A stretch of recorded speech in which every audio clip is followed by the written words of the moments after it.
online. I'm Marc Guiraud, the Secretary General of EucoLight, and I will first of all introduce you to some housekeeping rules that we have for this webinar.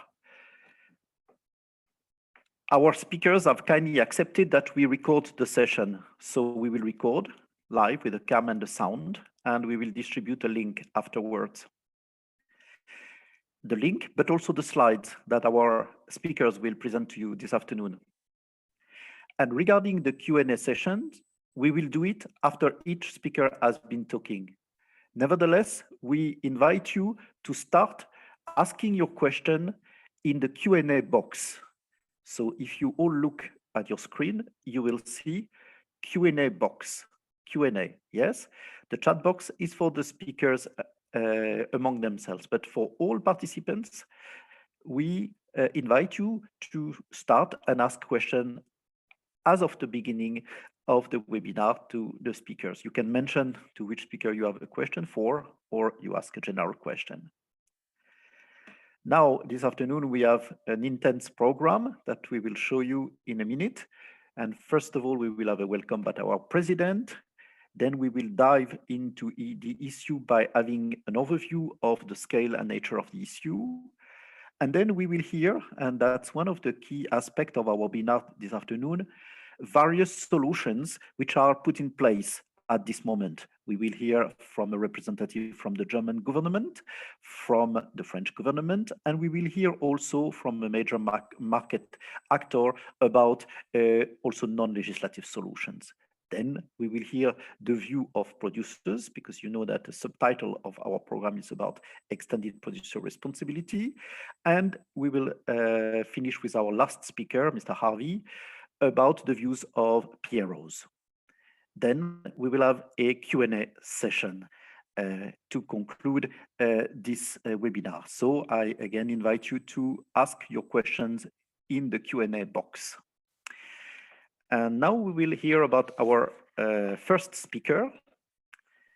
Our first speaker will be Mr. Hervé Grimaud. Hervé is Deputy Managing Director of Ecosystem in France, which is a PRO for lamps and small fire extinguishers. Hervé is the chairman of EucoLight. Hervé, the floor is yours. Thank you, Mark. Thank you very much. Welcome all the attendees. If I'm right, we have about 200 registered attendees. The counter is right now around 130, 133. Then I think that we're going to be quite a lot around this virtual table. Amongst the attendees, we are very pleased to welcome, like Mark said, different national member states authorities representative, including Greece, Spain, UK, Holland, Belgium, Romania, Denmark. Welcome all, and several representatives of the Commission as well. And we are very pleased to have you on board with many actors from the market. As you said, the compliance of online sales is a real challenge we face more and more in all countries. The consequence is a lack of financial means to increase the collection of waste and gas discharge lamps mainly, which are focusing on to neutralize their mercury contents. On the other hand, for the lamp producer who finance the PROs in order to fulfill their obligation, it becomes more and more an acceptable competition in a market where end-of-life cost is very heavy compared to the production cost. This problem is not specifically a lamps amongst we, nor a specificity of the we amongst the EPRs. This compliance conformity sales through online marketplaces is a wide problem concerning also VAT payment, consumer safety, intellectual property right infringement. EucoLight takes this problem very seriously by raising up policy makers' awareness. We organized two quite fruitful conference in 2018 and 19. And we have contributed to several studies conducted by European Commission or OECD and other stakeholders. All those studies considered that the problem is big enough to be addressed and must be addressed, but we don't see any solution coming soon at the European level. The third WE directive is not even in gestation. And the problem looks so far, I would say, we wait for the publicity of a document, the first draft of the Digital Service Act, but it doesn't look to be a priority of the Digital Service Act, despite a clear will to put the environmental in the forefront subject at the European level. That's why the solution must come from the market auto-regulation or from member states' regulation. The second option, member state regulation, seems to be the most efficient, the one we believe the more in. Under the condition, it doesn't head to a legislation patchwork through Europe. That's why we have put around the table today market actors and member state representatives in order to discuss all possible solutions without any, let's say, with a very open-minded approach and with a wish to reach European-wide alignment. We really think that if the law is aligned in all member states, it will be much easier for all stakeholders, of course, to work with. Then I thank all speakers to have accepted our invitation, and I wish you a very fruitful webinar. Thank you very much. Mark, it's your turn.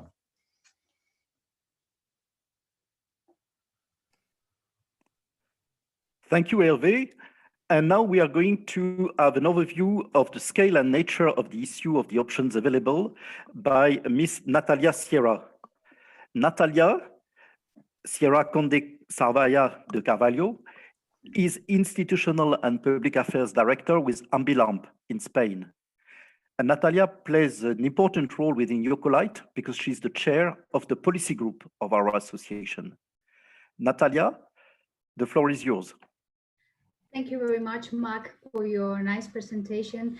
And thank you, everybody, for coming to this webinar and having you on board. Thank you very much for sharing this time with us. When we were thinking about the introduction to the scale of the problem, we decided to make a very direct statement.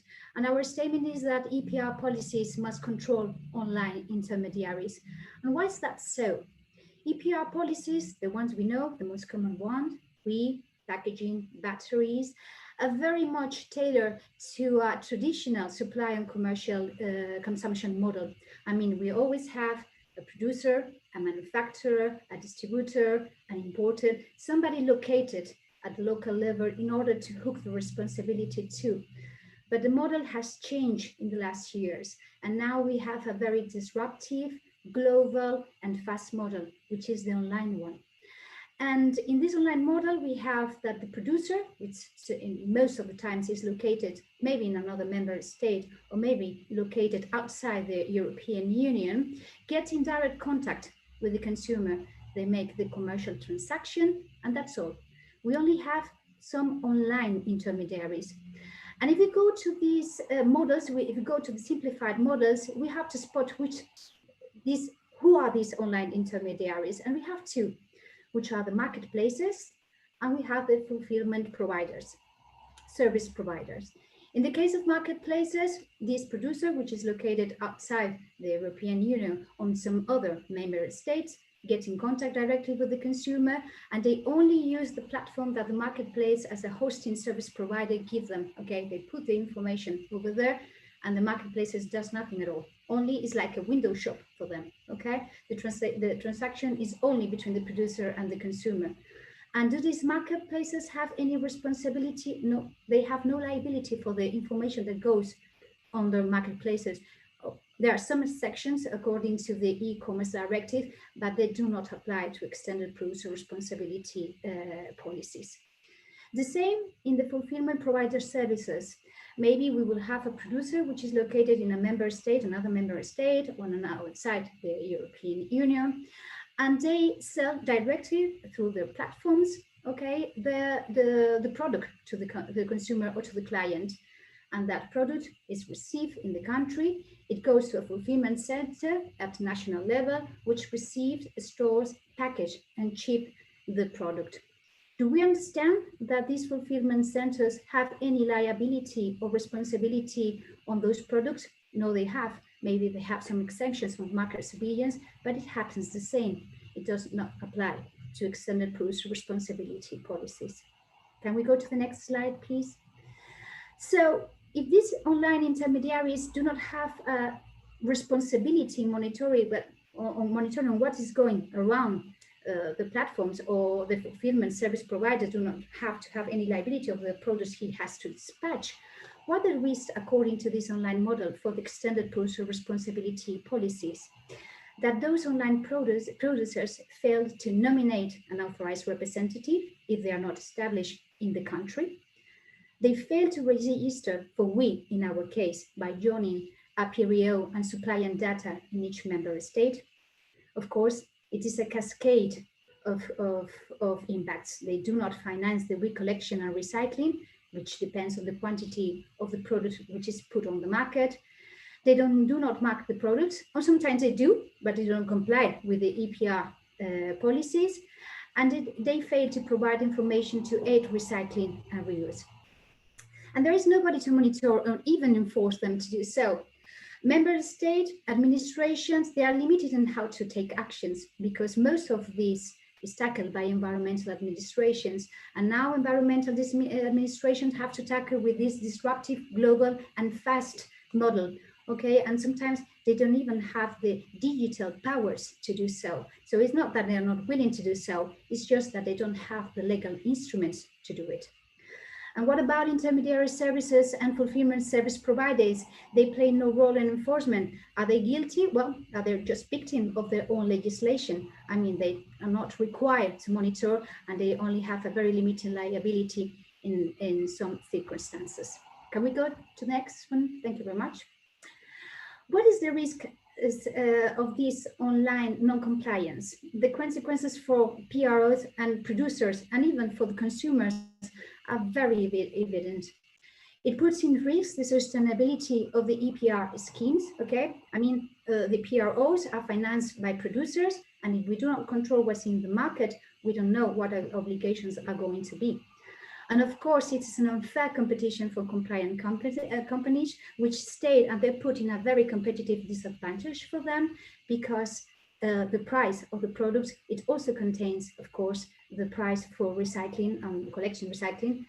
And if those online producers do not fail to do so, I mean, they will be more competitive in the market. And this happens especially with products which the collection and recycling part of the price is a large percentage of the price. We will have unreliable recollection targets and recollection rates.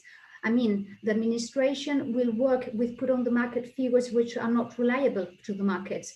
And of course, the PROs will have targets, but the targets in so many countries are minimum targets. We need to collect whatever is put in our hands.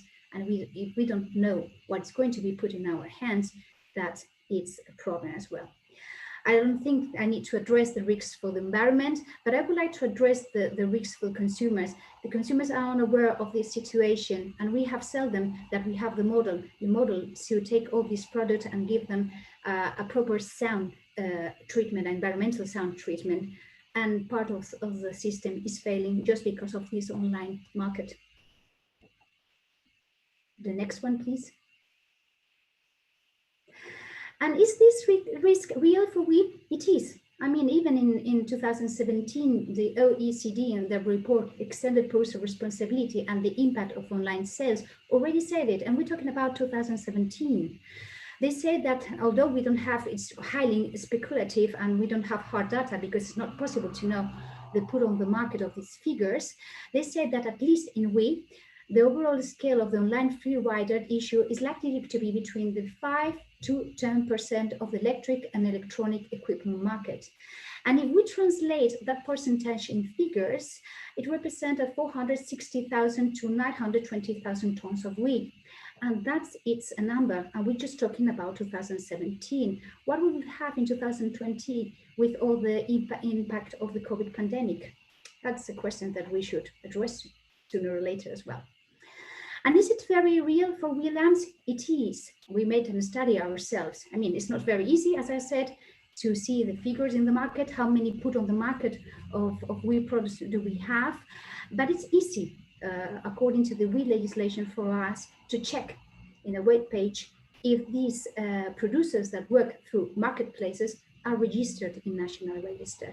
And we decided to make this, to perform this study with a number of members of the EucoLight on a range of products, okay, like bulbs, hair dryers, washing machines, electrical screwdrivers, fitness trackers, tablets, PC, whatever. And we check it with the national register, and we saw that all these producers were not registered in the national register. So it is a very potential risk for us, because if they are working in these platforms, they're not registered. So the conclusion is that I'm surely they're online free riders as well. Can we move to the next one, please? Do we have a chance now to improve the EPR policies? Yeah, we have them. Specifically at European level. I mean, if we look back to 2 years ago, I mean, I think we have gone a long way.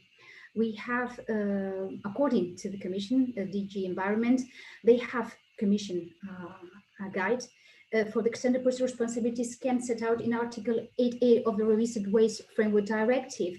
Okay, Article 8A covers all the obligations, responsibility for extended personal responsibility, and also tackles online free riding. And this support preparation document, which was elaborated by UNOMI in 2020, focused attention on marketplaces and fulfillment service providers. And they say, okay, these economic agents, they do not place in the market, it's obvious, but they are import facilitators. And as import facilitators, some measures have to be taken according to this. And they give a number of recommendations, which I'm not going to disclose now, because you will see in the next presentations that we will have that have been taken from other countries. So it's much better to hear them afterwards. They ask us as well to harmonize of the EPR regulations with electronic registrations. Of course, if we go into a very, I would say, disruptive, fast, global electronic model, we need to be electronic as well. And of course, the coordination with member states and fast action regulatory powers. Of course, national administrations are demanding that currently. And a possible update of the EPR policies in the near future, according to this study, we hope so, because if the seed is planted now, maybe in the future, this is the path that we have to go along now, will represent that EPR policies will need to be amended. Can we go to the next one? And also at the European level, we have another chance. We have the Digital Service Act. The European Commission is planning to improve the 20-year-old legal framework for digital service, and is the package. It is supposed to be issued on December the 15th of 2020. And one of the directives that's going to be amended is the e-commerce directive, which really regulates the responsibilities and obligations of marketplaces. And it's quite interesting to see that, as DG Environment has seen, they are conceived as gatekeepers, like, of course, import facilitators as well. So maybe we will find some responsibilities increase for marketplaces. And the questions to be addressed now in the future and in this procedure of approval would be, can also take into consideration EPR provisions in this directive. That would be interesting to see. In the next one, please, and it's the last one. And at national level, we are in a very, very interesting moment. We have the national transposition of the amended Waste Framework Directive, and member states are now in that precise process. And some member states have decided to seize this opportunity to regulate a legal framework for online free riding in EPR, and that's quite interesting. And as to our knowledge, we know that France and Germany, which are invited today to this webinar, are the most advanced member states to present real and operative solutions to the issue. And these approaches, if countries like Germany and France are going ahead with these, we are quite interested to have an harmonized approach to the problem. And that's the reason of the webinar of today. We want to share with you all these solutions they're thinking of, already settled down, okay? And we would like to open this debate. So please, right now, enjoy the presentations. And you have any questions, please just put it in the chat box.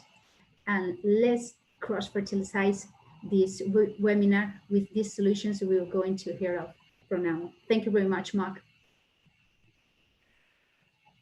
Thank you very much, Natalia. Please switch off your microphone and camera. Yes, indeed. As Ms. Sierra mentioned, all participants can ask questions in the Q&A box. You have the Q&A box at the bottom of your screen. And now, as announced by Natalia, we would like to hear from countries, from member states. To speak comes from Germany. This is Mrs. Anne Sachse. Mrs. Anne Sachse is a lawyer at the German Environmental Agency. In the division, the department where Anne is working, they are doing the implementation of the circular economy for packaging, batteries, and electronics. And specifically, in the division where Anne works, she's in charge of the implementation and enforcement of the German Electrical and Electronic Act for the German lenders. Anne, the floor is yours. Thank you, Mark, for this kind introduction. And many thanks for the invitation to this very interesting webinar. I'm very happy to introduce the results of our study. Second page, please. I want to present the results of a legal study that the Uber has commissioned. We wanted to know how to prevent free riders from third country in online sales. In our study, the online sale of electrical and electronic equipment, batteries, and also packaging were analyzed. In my presentation, I limit myself today to the sale of electrical and electronic equipment. The contractors of our study were Professor Schomerus from the University of Lüneburg and Andreas Hermann from the Öko Institute and their research team. Next slide. The study is finally finished now, and you can find the results under this link on, and we will provide the slides after this webinar. The study is in English and German language. Yes. First of all, some words to the legal situation in Germany. The second European RE directive was implemented in German law in 2015 in the Electrical and Electronic Equipment Act by the Federal Ministry for the Environment. The UBA, the German Environment Agency, is subordinated to the ministry. UBA is the legal and operational supervision of the foundation EAR, the Stiftung Elektroaltgeräteregister. This foundation EAR maintained the German register, where every producer or his authorized representative has to register when he wants to offer electrical and electronic equipment in Germany.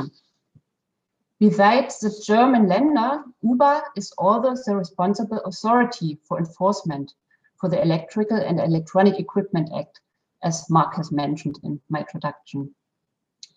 Besides producers and authorized representatives, you see on the bottom of the slide, in Germany, distributors have also the possibility to register themselves if they want to sell products from not registered producers. In this special case, the distributor deemed to be a producer. Next slide. Thanks. The current legal situation of the ElectroG, the German Electrical and Electronic Equipment Act, is that producer responsibility is linked only to producer or distributor. They have to register with the register EAR before selling electrical device in Germany. That will mean there's no difference in prosecution for us between producer and distributor because they deem to be a producer when they sell electrical device from not registered producers. But there is no obligation for electronic marketplaces or fulfillment service providers under the current Electrical and Electronic Equipment Act. Next slide. And if there is a free rider, that means a producer that offers electrical and electronic equipment in Germany without registration, I mentioned the UBA is the responsible authority for the prosecution. And when the UBA, that will mean my colleagues and I, get a report or notification against a not registered producer, we have to distinguish. When the free rider himself is based in Germany, we start a regulatory offense procedure. This is an administrative procedure. We investigate, and if necessary, we impose a regulatory fine. It can go up to 100,000 euros per offense. This is how we can take action against free riders based in Germany. If the free rider is established in another member state of the European Union, we are allowed by the law to prosecute the free rider as well, but it is more difficult. We have to translate the whole procedure. That's why we use the European Reinforcement Network. This network was founded in 2017 in Berlin by the European sanction bodies in terms of and in the special case, when a free rider is based in another European country, we ask our colleague in this country where the free rider is based to take over the case. Ideally, the colleague in the other European sanction authority should then ensure under his national law that the producer appoint an authorized representative to the German register. And since 2017, we have some successfully terminated cases. And now I want to talk about the third point on this slide. If this free rider is established outside the European Union, we have a lack of enforcement. We have no realistic possibility to take action against this free rider from outside the European Union. They are also obliged to register, but we are not able to enforce a fining notice against them. That means we have no possibility to sanction their behavior.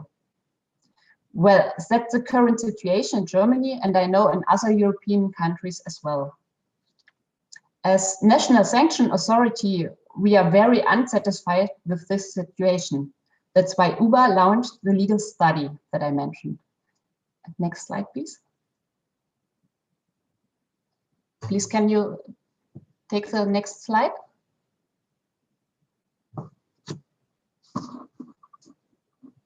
Thank you. And now our contractors made some proposals to face the problem.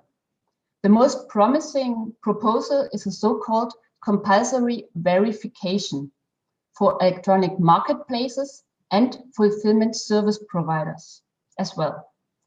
Currently, electronic marketplaces and fulfillment service providers have no obligation in the sense of the German EucoLight because they are neither producers nor distributors.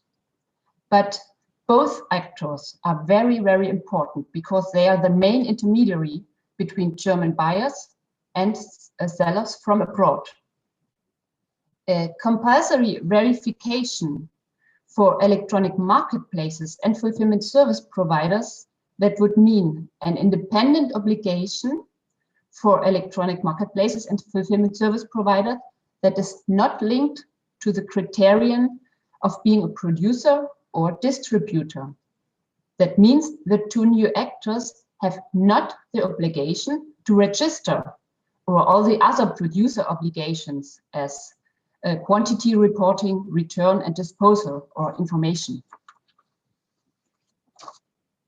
They only have to check whether the producer is properly registered or have appointed an authorized representative to the register.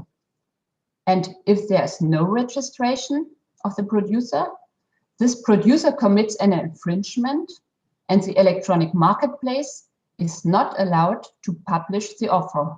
And the fulfillment service provider may not provide services for these products.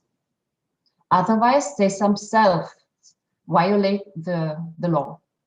With the idea of compulsory verification, the producer remains obliged to register. Next slide.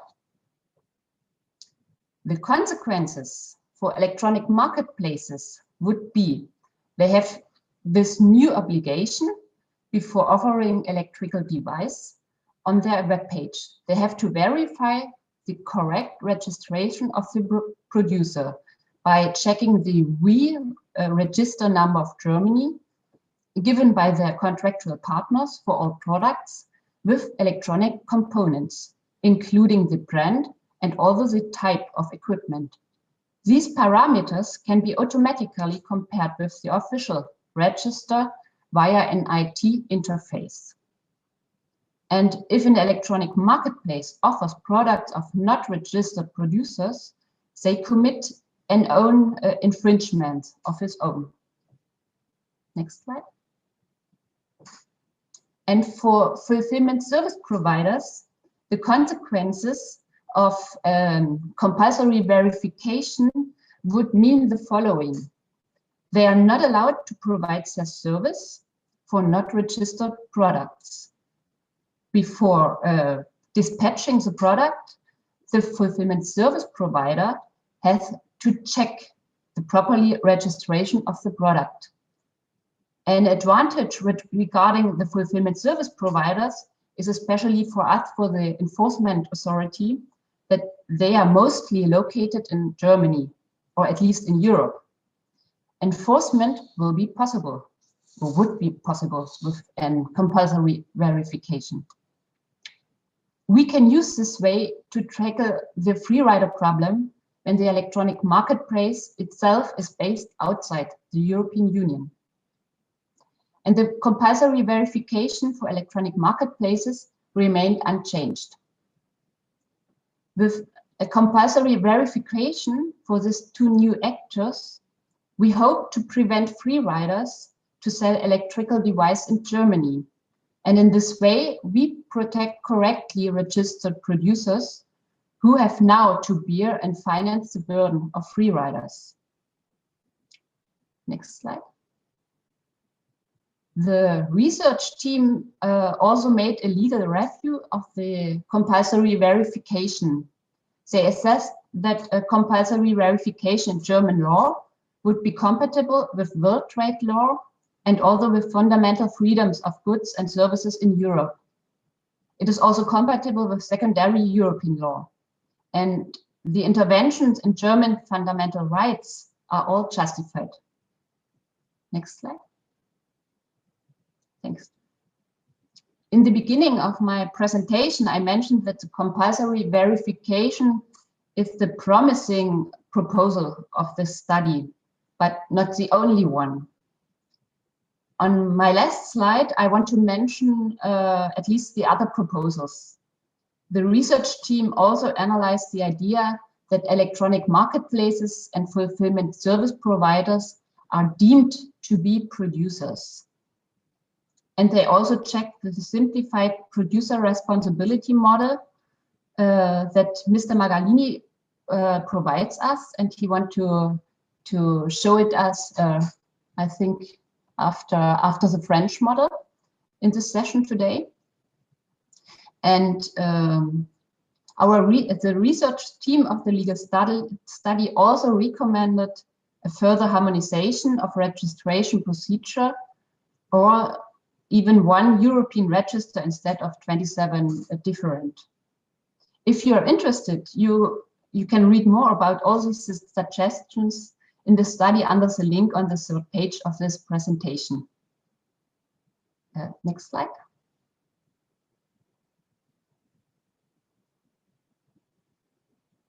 Can you, thank you.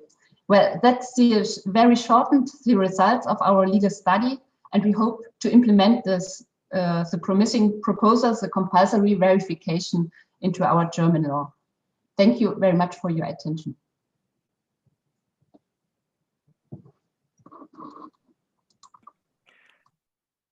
Thank you very much, Anne, to have explained the thinking that are there in Germany about, in particular, this compulsory verification model and the obligation that it takes, and the practicalities, the concrete elements that it would imply.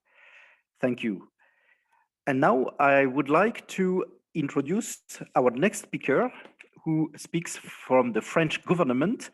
a country that has, you will see, also very concrete measures in place to tackle this problem.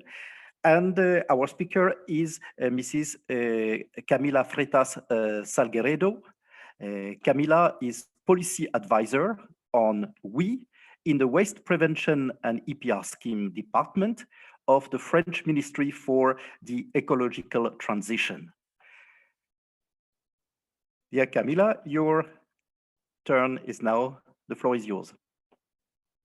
Thank you, Mark, for this presentation, and I hope you hear me well.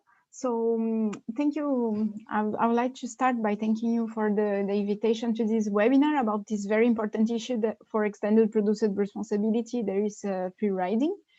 And I would like to start by giving you some aspects of the context in which France has adopted some new measures for tackling free riding, and mainly the free riding using marketplaces. So if you can put the next slide, thank you. So in February 2020, the anti-waste law for a circular economy was adopted. It was the outcome of a wide consultation with all stakeholders that started on October 2017. The main purpose of this law is the environment.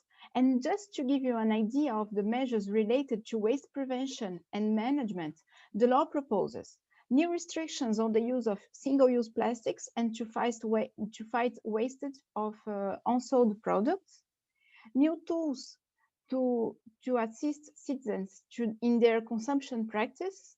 For example, the establishment of a repairability index for some electrical equipment, simplifying the sorting process, development of deposit systems, use spare parts from the circular economy for electrical equipment. We have already an obligation for used vehicles, a reinforcement of the extended producer responsibility, EPR. So we have new obligations of EPR for toys, sport and do-it-yourself equipment, building materials, cigarette butts, and sanitary textiles, new tools to support companies in their eco-design initiatives with, for example, bonus-malus type incentive systems for modulating contributions. And this modulation may be higher than the actual net costs associated with waste management to be more incitative for changing. And of course, the new EPR responsibility for online marketplaces. So if you can put the next slide, please. So as you may know, in France, we have EPR since 1992 with packaging. And nowadays, we have almost 20 waste streams that have EPR obligations, including packaging, electrical and electronic equipment, furniture, textiles, and medicine, etc. So we have observed in the exchanges that we have with EPR stakeholders, such as the PROs or the producers, and the recent studies conducted by the OECD and the European Commission, that the free riding by producers using online platforms is a real concern. In France, almost 40 million people make online sales, and we estimate that 30% of these online sales are sales of household electrical and electronic equipment. And the report of the OECD that Natalia has already given you some quite interesting numbers, says that 10 to 30% of these online sales are not compliant, are not EPR compliant. One of the consequences of these free ridings for EPR is the underfinancing of waste management operations.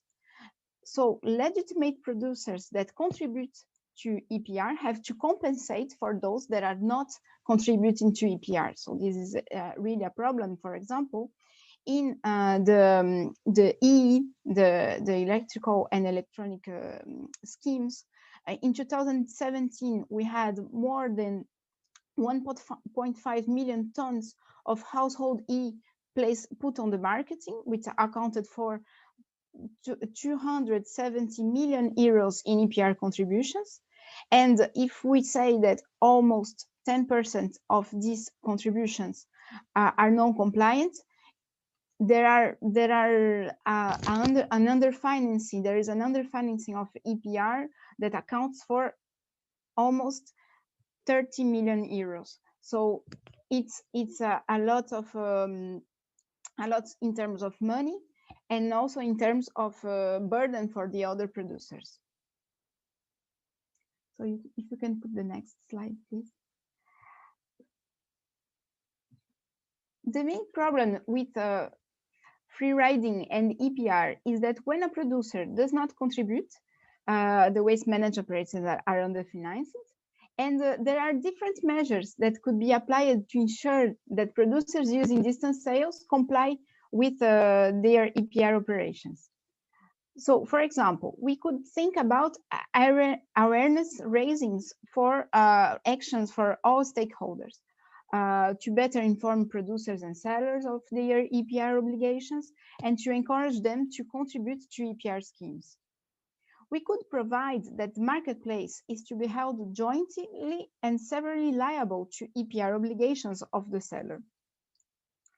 For example, however, this approach applying to VAT perception for sellers using distance sales was deemed to be insufficient, according to a recent recital of the VAT directive approved in 2017. Can you put the next slide, please? We also consider that these approaches consider of a closer cooperation between enforcement authorities, PROs, and the online platforms for the identification of non-EPR compliant sellers was insufficient for obliging free ride producers to satisfy EPR obligations, as the sellers are frequently overseas and unaware of EPR obligations. They can change also from a stricter online platform to a less strict online platform. So only the awareness raising is not sufficient. So the this VAT directive of 2017 that I just talked about proposes instead that the persons facilitating distance sales are involved in collecting the VAT on those sales, providing that they are the persons who are deemed to make those sales. So inspired by this, we have proposed in the anti-waste law for a circular economy that unless the online marketplace facilitating distance sales has proof that the seller has already fulfilled its EPR obligations, it is the marketplace that has to fulfill the seller EPR obligations. So this approach is one variant of the notice and takedown approach that we have already seen some examples. In our approach, the marketplace has a reinforced responsibility because it has to ensure that the sellers are EPR compliant. Otherwise, the marketplace can be sanctioned, can have a sanction as a non-compliant producer. Can you change the next one, please? Thank you very much. So in practice, how will it work? So the law was one thing, and now we have started to make the application measures. And in practice, producers and sellers will have to provide the marketplace as evidence of EPR compliance the registration number of the producer or of the seller, if the seller is considered as a producer under EPR. And if the seller is not the producer, he has to ask for the producer its number, and it will provide the number to the online platform. We also demand that the marketplace keep records of this information.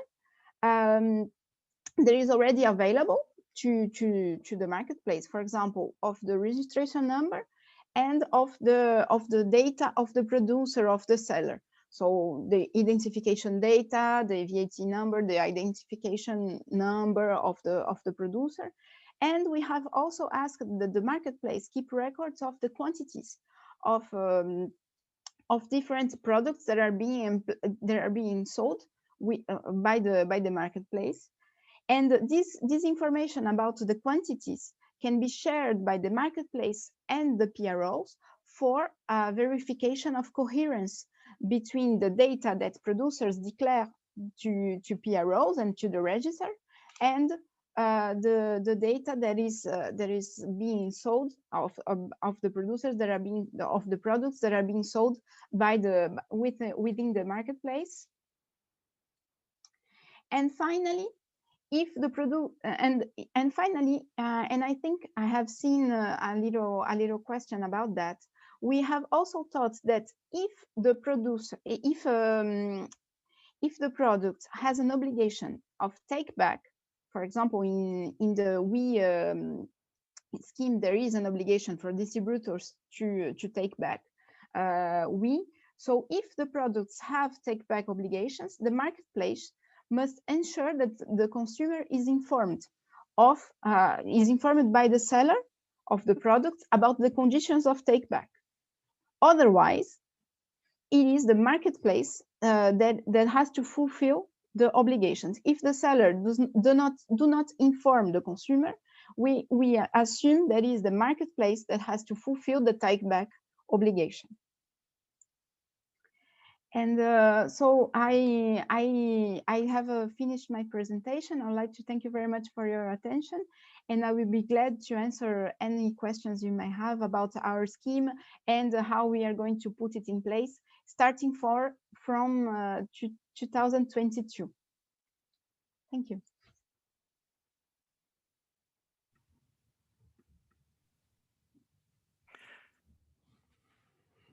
Thank you, Camila, for this very documented presentation that shows us the legislative measures already adopted in France, the principle, but also the practical implications. So it shows to all our participants that things are possible in this field, and here is a clear legislative approach. We heard at this moment about two legislative approaches from two countries in Europe. Now, as Anne alluded in her presentation, there is also a non-regulatory approach that brings a possible solution to the problem that we have called ourselves the simplified responsibility model. And for that, we have an expert with us, who is Mr. Federico Magalini, who is the managing director of Sofies in the UK. Federico is a mechanical engineer by training, and he has 20 years of experience working coordinated several studies for the EU, including United Nations University. And it's important to know that he knows well the take-back world, because before doing those international endeavors, he was a quality and operation manager in an Italian take-back scheme. Federico, we are keen to hear about your model. Thank you. Thank you. Thank you, Mark, for the introduction, and it would be good also Camille and Anne for their kind of presentation, which somehow is also helping now the discussion. Would be curious to maybe discuss sometimes with Camille some of the numbers where I see a little bit different numbers in mind, but happy to discuss later. Maybe Nigel, if you move to the first slide. There's no animation, but I will try to make as much interactive as possible. I think we have already heard today the difficulties or the challenges that this new digital economy, something that 20 years ago we couldn't even imagine, are representing when it comes to compliance with extended producer responsibility regulation. And you have heard today a lot of focus about registration and reporting, that are two very important pillars of the WEEE battery packaging directive, and somehow also about payment. I think it's important to remind that nowadays a seller or a producer is mainly acting not as OEM, but is mainly acting as an importer of goods. And he might supply those goods, those products from different sources, domestic sources, foreign sources, and not necessarily he's aware of whether this product or this supplier is registered or not. And he might even source the same product through different channels. In addition to that, is most probably selling products through different marketplaces, in addition maybe to his own website. So this is really posing new complications because this supply chain is becoming more and more difficult to trace and keep under control in terms of registration and reporting. Just a few comments or a small comment. If we are thinking of having the marketplace becoming authorized representative on behalf of the seller, we are running into a problem that the marketplace cannot be authorized representative for a seller when this seller is also selling through other channels that are unknown to the marketplace in itself. So this is a very first level of complexity. Nigel, you can move to the next slide, please. And I think we in the last 15 or more years, we saw a lot of time the issue of administrative burden connected to registration and reporting for SMEs in particular being highlighted. The first time I highlighted this was back in 2006 when we did the first study for the European Commission for the recast of the WEEE directive. 10 years later, the Commission itself looked into harmonization of reporting and registration. And you see on top, they highlighted the administrative burden for sellers or SMEs active in multiple countries. For a couple of years, there was the debate about single register, and it was rejected by member state. I was really happy when Anna today, a few minutes ago, said they would also welcome the idea of single registration across Europe. Finally, in 2019, the European Commission published a guidance or the implementing regulation for harmonization, which are yet to be fully implemented and rolled out. So nowadays, we are still in 2020 in a situation where a lot of SMEs selling, not necessarily not only online, are struggling with registration and reporting when doing business cross-border. Next slide, please. And this is just to say that this is not something that I'm highlighting today. Now you can go back in 2006, one of the first major conference organized by INSEAD about the challenges of the implementation of the WEEE directive. A lot of payers were complaining about lack of harmonization, administrative burden, complexity of the supply chain. And 10 years ago, the online sales were still not as developed as we are today. Next slide, please. And I think here again, it's really easy to say that why it's difficult to comply across Europe, because we have a language barrier. Some languages are more difficult than others, of course, not only the main language, French, German, Spanish, but you also have other languages. And companies that are trading online or simply trading cross-border, they need to find out how to comply, how to register, how to manage all these kind of requirements. And of course, they need to do a lot of paperwork. That's what we call in a single word, administrative burden. If you go to the next slide, please, Nigel, you see some real example here. And taking a seller from East Europe, I think the flag is from Slovakia, if I'm not wrong, is selling into Italy, my own country, and you know, this is the real fee when it comes to a registration to the National Register for WEEE, 250 euro for one-off fee. For the batteries, 185 euro. You need an authorized representative because you don't have legal entity in Italy. So you look for that, it's costing you 500 euro per year. You need to pay an annual every time you do a declaration to the National Register, 50 euro every year when you do the declaration. 10 years is the overhead to finance the ministry and the functioning of the register, a one-off fee, 10 euro per year per producer plus 0.25 euro per ton. And then, of course, maybe you need some advice. You don't know how to do. You look for some external consultants and you have to pay the fee. So all in all, you just you have fixed cost to start trading in Italy of approximately 3,500 euro. And now I just picked a random company in a list of a take-back scheme, taking into account that the great majority of members in schemes place on the market less than 5 tons per year. And this is a real company. This is a company that is selling, that is trading e-cigarettes.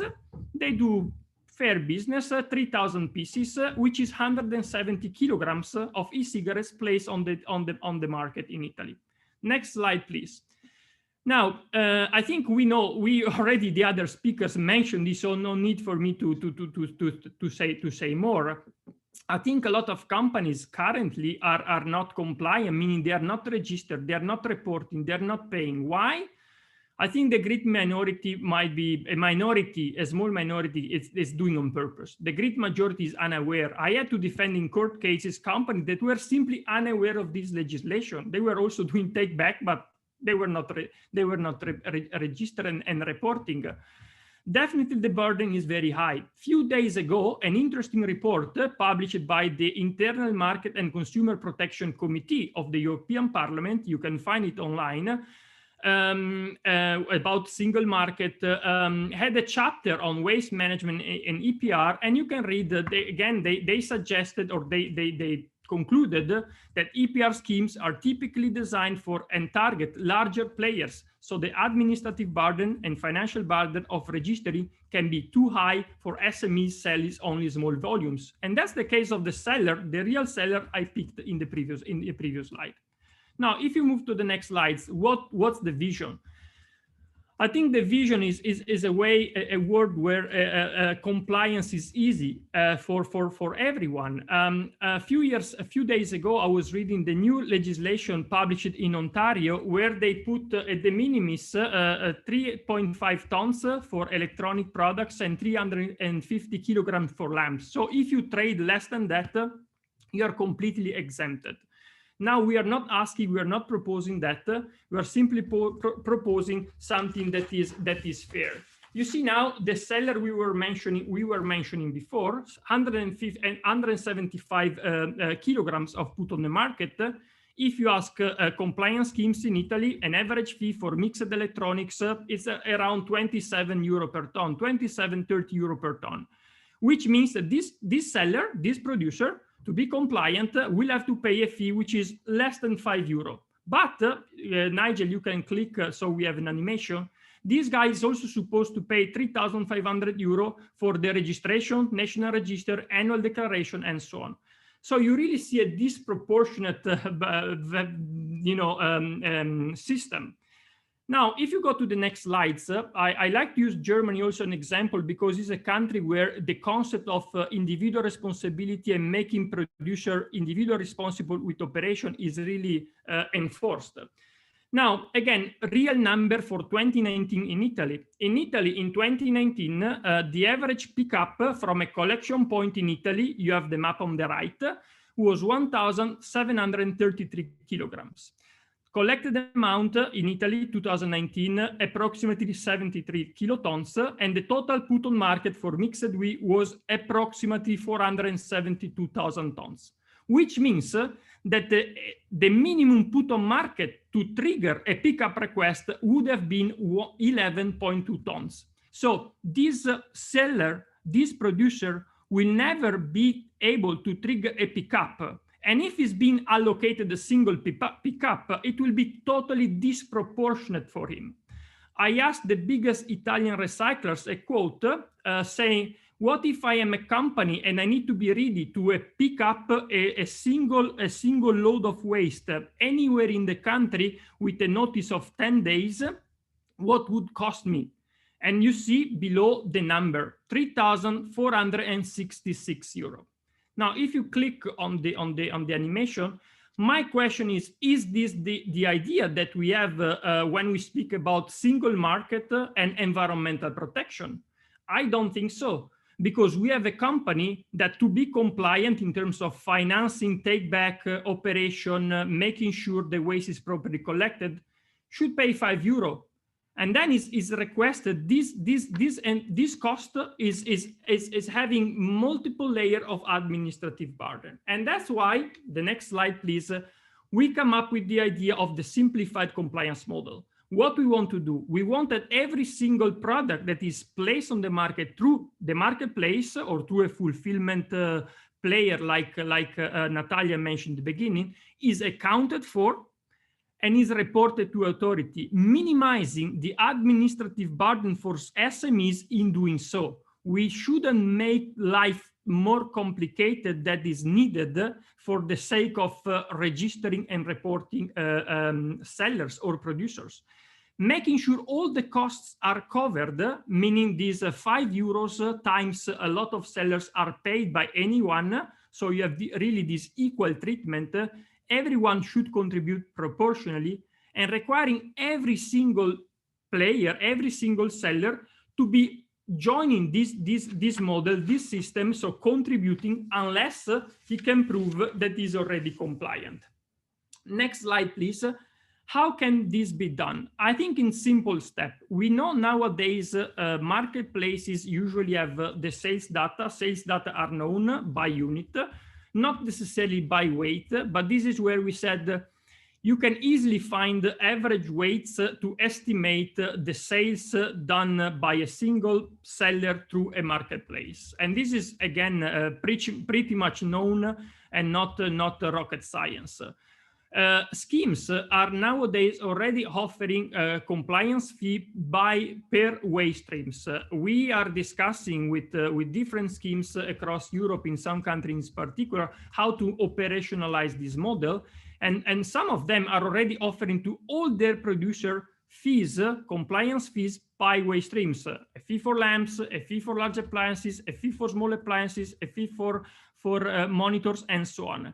And this is the easiest and the closest to the real cost of operations, because compliance, recycling world really focus on waste streams and not on individual product category.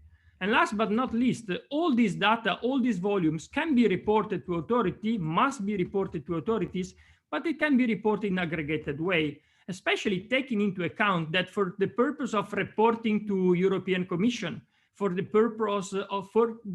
purpose of planning investment in recycling infrastructure, we are not interested in the 175 kilograms of that single seller. When we have kilotons, so 1,000 tons of order of magnitude is more than enough in terms of level of precision. So aggregated data should not be a big scandal. The next slide, please.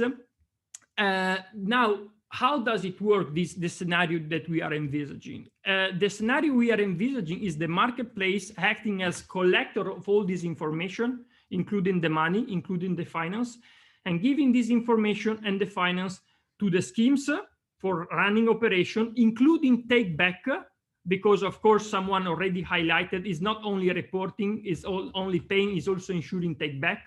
Take back is not ensured by single producer. Take back is ensured by the schemes on behalf of all their members. And then, of course, they are reporting aggregated data to the authority. So they have the full figures, the total put on the market on a country through all the channels. Sellers will always remain individually responsible for the obligation.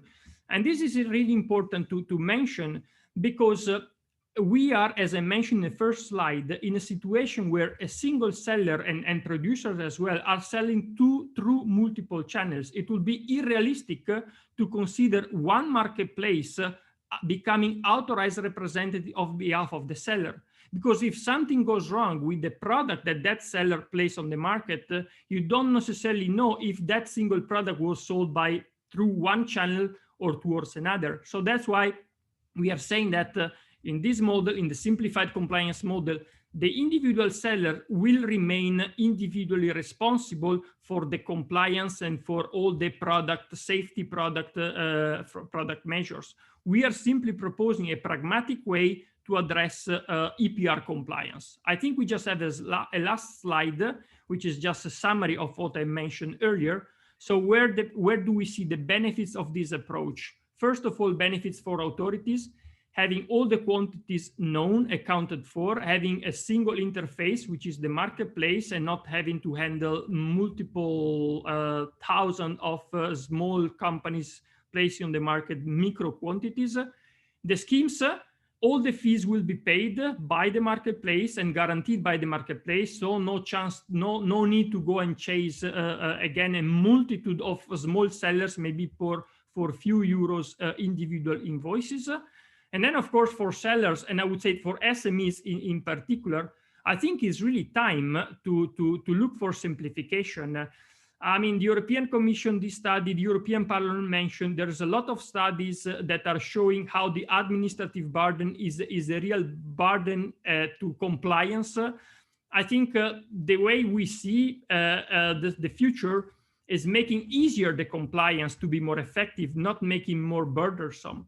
So that's in a very nutshell the approach. I'm pretty sure most of you already heard it in the past, but I'm still happy to engage in the discussion in the next half an hour.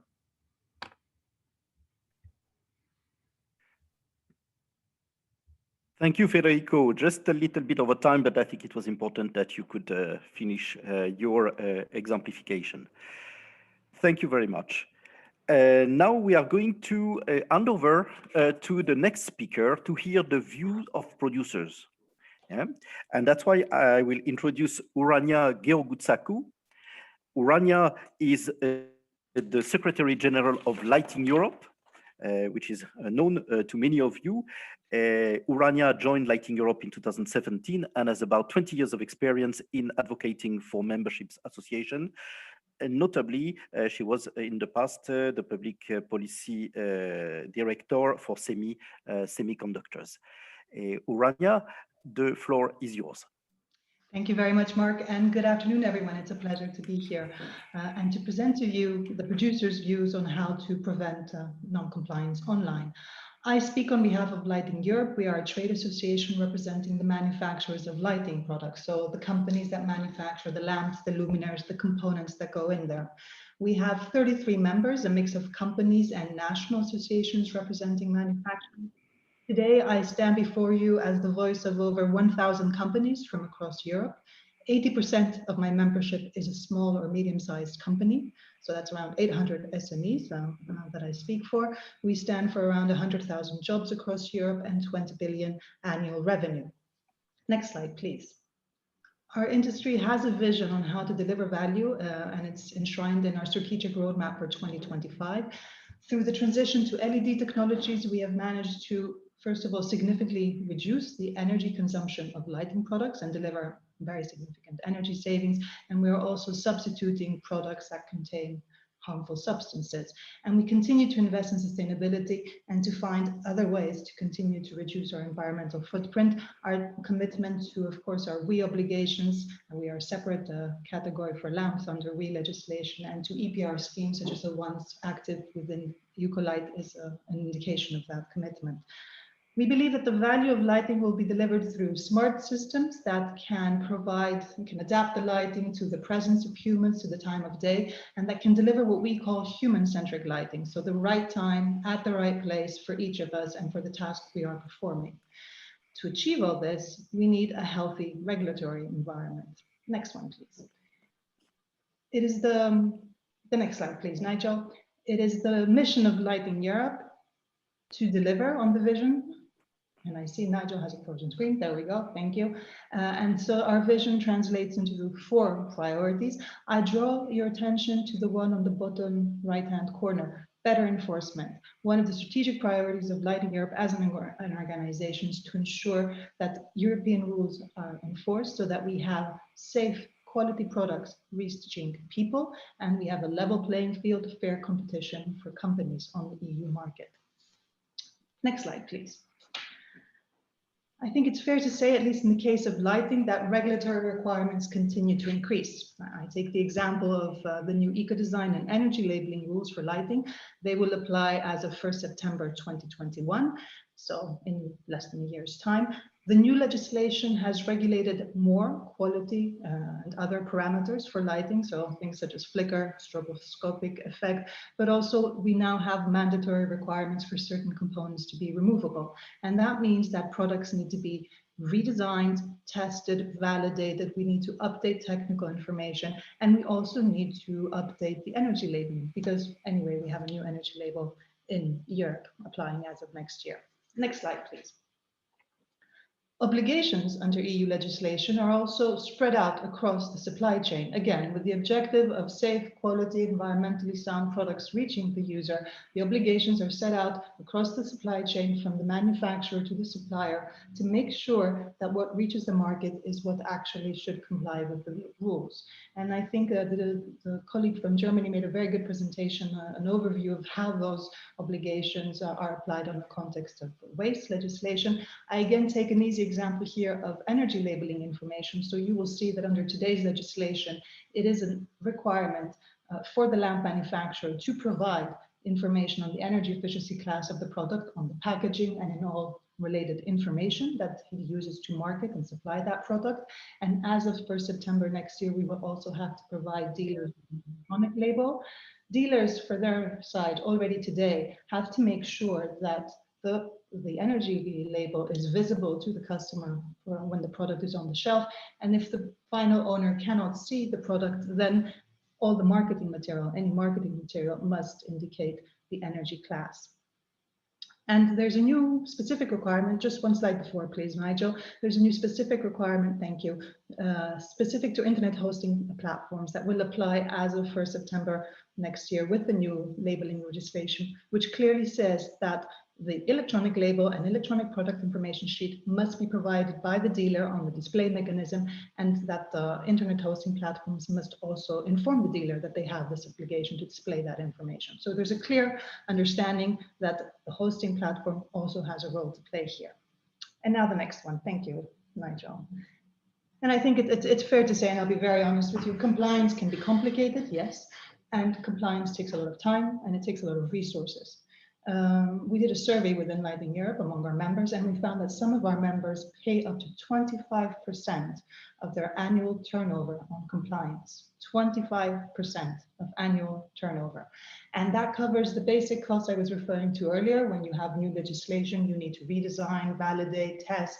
You have to spend a lot of time making your product compliant before you can actually sell it on the market. An example for lighting, you have to do a 3,600 hours endurance test. That means that you spend 5 months of your product validation period with the product in the lab being tested.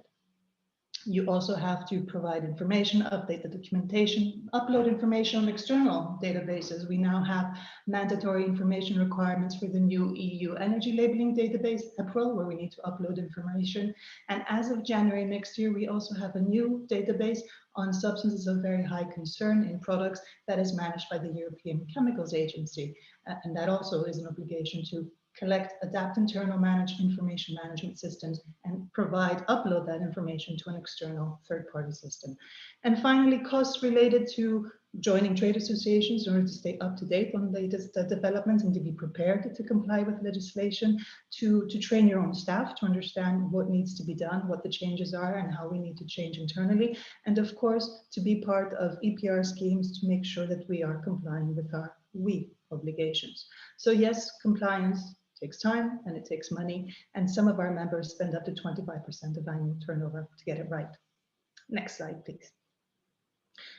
We also all agree, I think, and I won't say much to this, other speakers have already made the case, that non-compliance is growing, especially online. And we also know that lately, partly as a result of the current pandemic, e-commerce has significantly grown as a market, as a part of the retail market.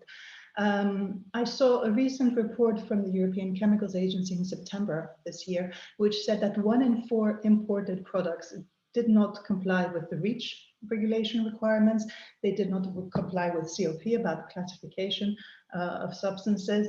And we had a presentation from the French Market Surveillance Authority about their 2018 actions to enforce rules on lighting. They looked at 15 lighting chains, which they presumed were non-compliant.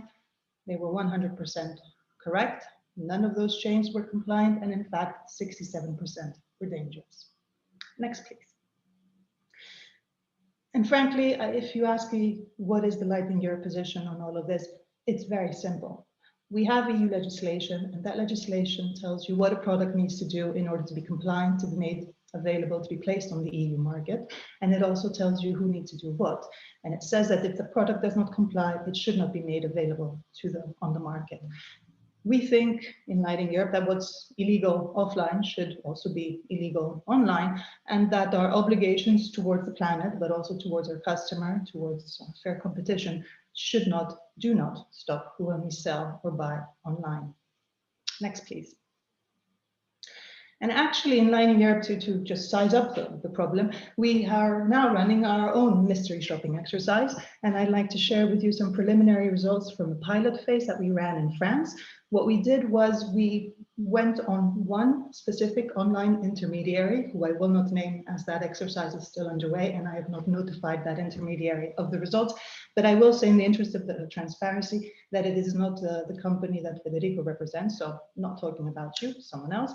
But we went on a French website of that intermediary in France, clearly indicating that delivery address is France, and we searched for a very specific set of terms, basically a desk lamp. And we had said that what we will do is a visual inspection of the first 20 results of that search to make sure that it complies with the basic information requirements, so the kind of information you need to make available to a customer when he's selecting a product, about its quality parameters, about the energy label, and of course, the WE information. And what we found from that screening is that none of those products, none of those first 20 results on our internet search on that platform complied with the WE requirements. 100% non-compliance among the top first 20 results. That means there was no visible fee that was listed. And when we then went one step further and actually checked the name of the supplier against the French WE register, we found that that supplier was not registered either. 100%. Next slide, please. So when talking about what needs to be done, first thought comes to mind is market surveillance authorities, customs authorities can do more. Sure, that's often something I hear here in Brussels when I fully understand that it's not the European Commission who can enforce EU legislation. That is the role of national authorities.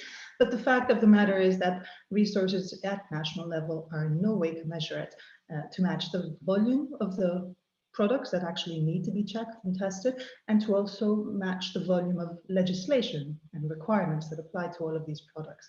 And then, as was pointed out previously by the speaker representing Germany, at some point, even when you do go down the path of trying to understand and enforce non-compliance online, you come against the obstacle that your supplier is not within the EU jurisdiction. So there is actually no one in the EU that you can do something about, not on your own territory and not on anyone else's territory either.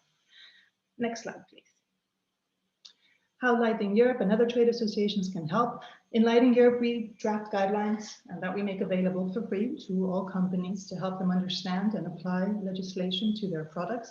We also push and disseminate these guidelines globally, working with our partner trade associations in other parts of the world, because we want to be sure that any company that wants to do business, that wants to place lighting products on the market, understands the EU requirements and can comply with these. And we also share them, of course, with market surveillance authorities and help train them if they need to understand how to apply the rules to lighting products. Some of our member associations also run their own compliance exercises, and they share the results with authorities to help them pick up the non-compliant products. Next slide, please. But what we really need is to address all forms of non-compliance, not just safety. We also need to address the WE non-compliance, the quality non-compliance, and we need legislation. And the national initiatives I've heard today, the thinking in Germany and in France is indeed very, very welcome and very much needed. Thank you for taking action to find a pragmatic, concrete response to really allocate liability and make sure that all products contribute to the WE obligations. And we need to avoid a patchwork approach, as was said earlier, and ensure that at some point across Europe, all products comply and all suppliers comply. And in our opinion, like I said, in Europe, the problem is not only safety requirements, it's also other performance requirements, it's the WEEE compliance. All product-related rules need to be enforceable both online and offline. And that's why we think we need to allocate liability for non-compliance fairly also for online marketplaces. How can we do that? The next slide, please. We have had some opportunities already come up, some more coming our way. The first one was the market surveillance regulation adopted, I believe, a couple of years ago. That piece of legislation did clarify the role of fulfillment houses, but it did uphold the fundamental principle of the e-commerce directive and gave no additional obligations to intermediaries. So while there was a good opportunity to clearly start allocating liability differently, that opportunity was not taken. And I remember at the time when I was discussing with representatives in the European Commission and some member states party to those negotiations, a lot of people told me, Rania, this is not the right instrument. Wait for the review of the e-commerce directive, and that will be the time to fix this, because that's really the mothership, if you like, of legislation that will deal with the problem. Well, what's coming up next week, as Natalia already said, is the Digital Services Act, and that is also including the review, the much awaited review of the e-commerce directive. We also have in parallel a review of the General Product Safety Directive, and there has been a proposal to also consider revising waste legislation in order to address a specific WEEE problem. What I think is important to avoid is what I call regulatory ping pong. So this idea of I will deal with it, but the other legislation will deal with it, or my legislation is too specific and I need someone wider, or I think someone else is already talking about it, so we won't. If we all think someone else is doing it, that means no one does it. So I'd like to explore a couple of options that I think are the ones on the table and now, and what would work in order to address the problem, in order to clarify liability for products sold online. First one, the revision of the General Product Safety Directive. This 2 or 3 more minutes, Rania, please. Thank you. This legislation clearly addresses consumer products. It's the legislation that established RAPEX. It does acknowledge that there are online business models and actors, and that these are not addressed by current legal practices. In my opinion, that is not the solution, at least not for lighting, because it does not cover all lighting products in its scope, and it is really about safety. So it would not cover the other parameters that are still very much mandatory requirements for lighting and also need to be enforced online. Next one, please, is the DSA, the much awaited revision of the e-commerce directive. Remember, the e-commerce directive was introduced in 2000, that's 20 years ago. I feel old just saying it, but it was 20 years ago when the internet was a brave new world. And at the time we said we will exempt intermediaries from liability if they don't know that they are hosting illegal content or activities. Their only obligation is to terminate or prevent illegalities if they're ordered to do so, and they should not be subject to general obligations to monitor and seek information. That was 20 years ago for the internet of 20 years ago. And today is a whole new world. Next one, please. So here's the recommendations of Lighting Europe for the Digital Services Act that is published next week on how to allocate liability for non-compliance with EU product rules sold via online marketplaces. First of all, we think we need a set of proactive obligations, so an obligation to the platform to know their seller. That means you must verify the identity of the seller, if they are responsible, if they have a responsible person established in the EU, especially an importer, and if there is no importer, then it is the platform that will have to take over the responsibility and obligations of the importer when that product is sold on their platform. And of course, to also check that producers registered with the WEEE scheme and the EU VAT database, and an obligation to inform sellers wishing to do business on the platform that they have. And then also a set of reactive obligations. In the next slide, please, Nigel. To remove products that are non-compliant within 24 hours, inform consumers, start a recall if needed, collaborate with market surveillance authorities to remove or flag non-compliant products on the market. Next slide, please. I think what's important is that we understand that we have agreed in Europe that products need to comply with a wide set of rules. And I think it's important that we understand that we do not agree in Europe that any economic actor in the supply chain can draw a benefit from supplying products that do not comply. That not only undermines safety, it doesn't only undermine quality, It undermines, as we're discussing today, our commitments to the environment, and it definitely undermines fair competition and a level playing field. And I'm very happy to see that the members of the European Parliament are keeping the pressure up and maintain an ambitious high for the Digital Services Act. I saw yesterday only that the group of MEPs from across different political parties launched a letter to the European Commission asking for a clear resolution to ensure product compliance online. And I very much look forward to working with all of you to find that right solution also for EPR obligations and fees. Thank you very much.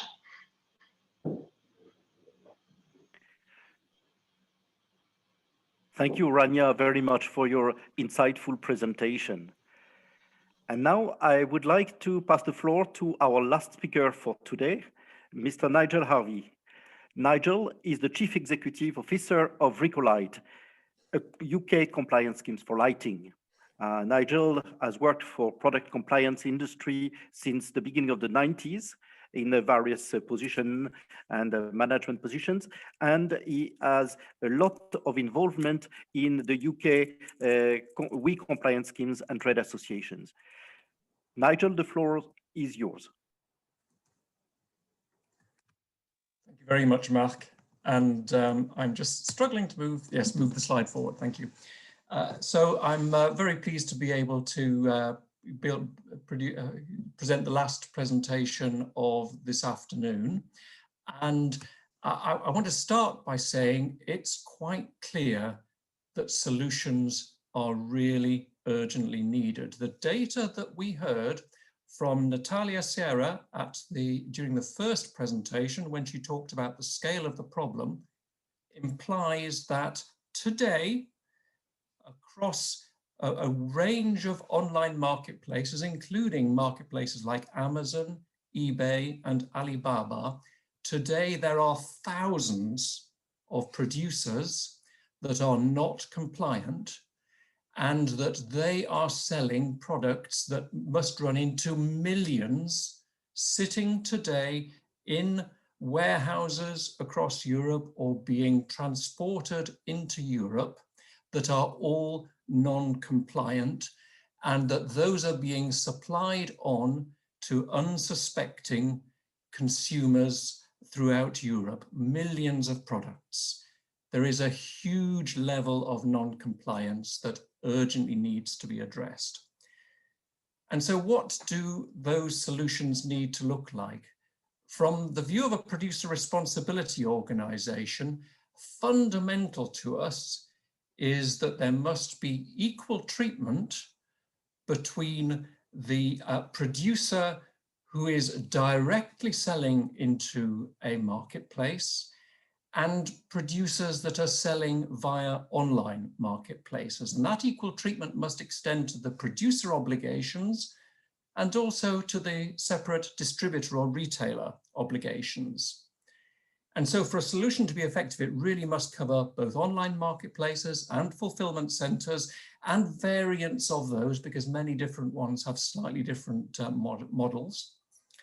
The solutions must be auditable, because we as producer responsibility organizations have a duty to verify the data that is submitted to us. So that means we need to be able to check the information held, and it must be held in a place that we can see it and check it. And the solutions must be enforceable and must be enforced as well.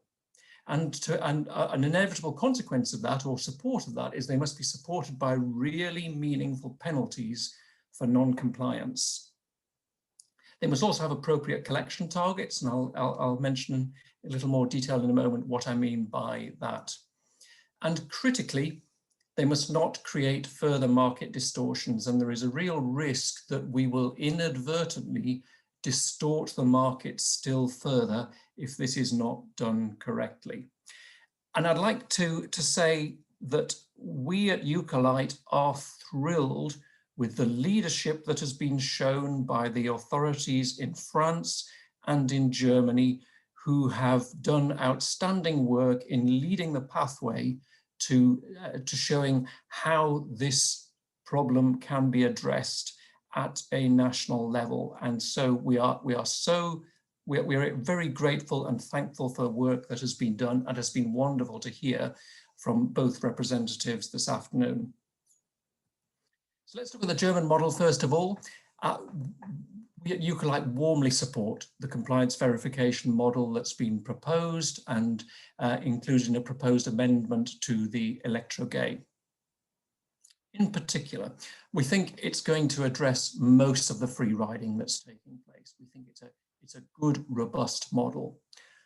The maximum fine of up to 100,000 euros per infringement is excellent. That is really robust and will help to drive a high level of compliance. It's broad in scope so that online marketplaces and fulfillment centers will be captured, and variants thereof. That's great. And so the risk to an online marketplace or a fulfillment center of non-compliance is very high, particularly because of that high fine of 100,000 euros. We would make one small recommendation as an enhancement, and that is to ensure equal treatment, that online marketplaces and fulfillment centers should also have the same take-back obligations as high street retailers. We think the equal treatment is really important, and it should extend also to the retailer take-back obligation. And a possible solution for that would be for the online marketplace or fulfillment house to take back we from the consumer when delivering E to that consumer. Moving on to the French model. Again, we're very supportive of the French solution, and we're delighted that it's will be coming into effect soon. We think it's going to address most free riding. The broad definition of actors means that all online marketplaces and fulfillment centers should be in scope and should be captured. And the equal treatment approach has been really thoroughly considered, and the suggestion is that online marketplaces and fulfillment centers are treated in exactly the same way as other producers. And online marketplaces and fulfillment centers have the same take-back obligations as traditional retailers. That's great. And finally, good penalties as well. The penalty for non-compliance is triple the avoided cost. And so that will clearly place a strong incentive on online marketplaces to avoid non-compliance. So that's the German model and the French model. We'll now move on to have a look at the Amazon Sophie's model. And Federico, the model you've presented is certainly persuasive and superficially attractive. But the need for equal treatment does give us some fundamental concerns. And our concern is not that we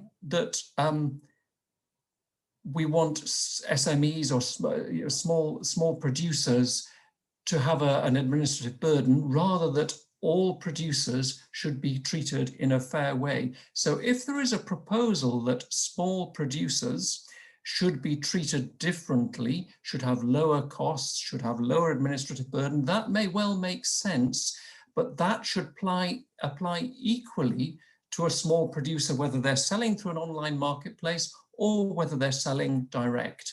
And there are many small producers that are already doing the right thing and being compliant. Our own EucoLight Producer Responsibility Organization, over 80% of our members are placing less than 5 tons on the market. That's a big number.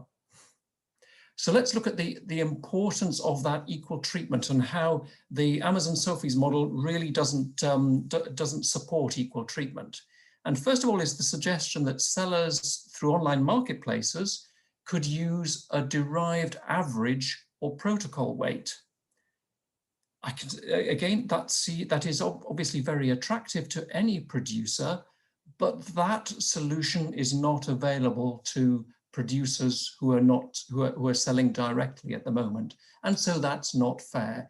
It is not right to create a situation in which sellers through online marketplaces are treated more favorably than sellers selling direct. And so as long as sellers selling direct must weigh products, then so should sellers through online marketplaces. Sellers selling direct and registered with national authorities frequently have to pay a national fee to the registration organization. That might be just 50 euros per annum, but it would be really important, using the Amazon Sophies model, that exactly the same fee is charged to the online marketplace. So for example, if the online marketplace has 1,000 producers, and each of them would have been charged 50 euros by the National Register, well, in that case, the online marketplace should be charged 50 times 1,000 euros for registration fees. And it's again about equal treatment. Next point, online marketplaces, all their producer responsibility organizations must receive a collection target that assumes no free riding has taken place. And just to explain that for many producer responsibility organizations, you receive a target based on the weight of product sold in the previous 3 years.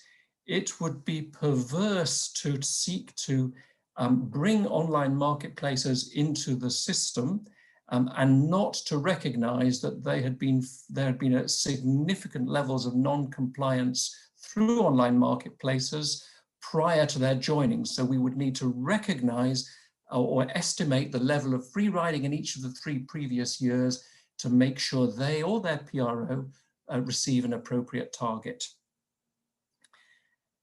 In the same way, equal treatment means that if sellers selling directly are required to complete compliance documentation, so should sellers through online marketplaces. Perhaps my biggest concern, though, Federico, with your presentation was the lack of a responsible person for enforcement purposes, when you suggested that it should always be the seller who is responsible.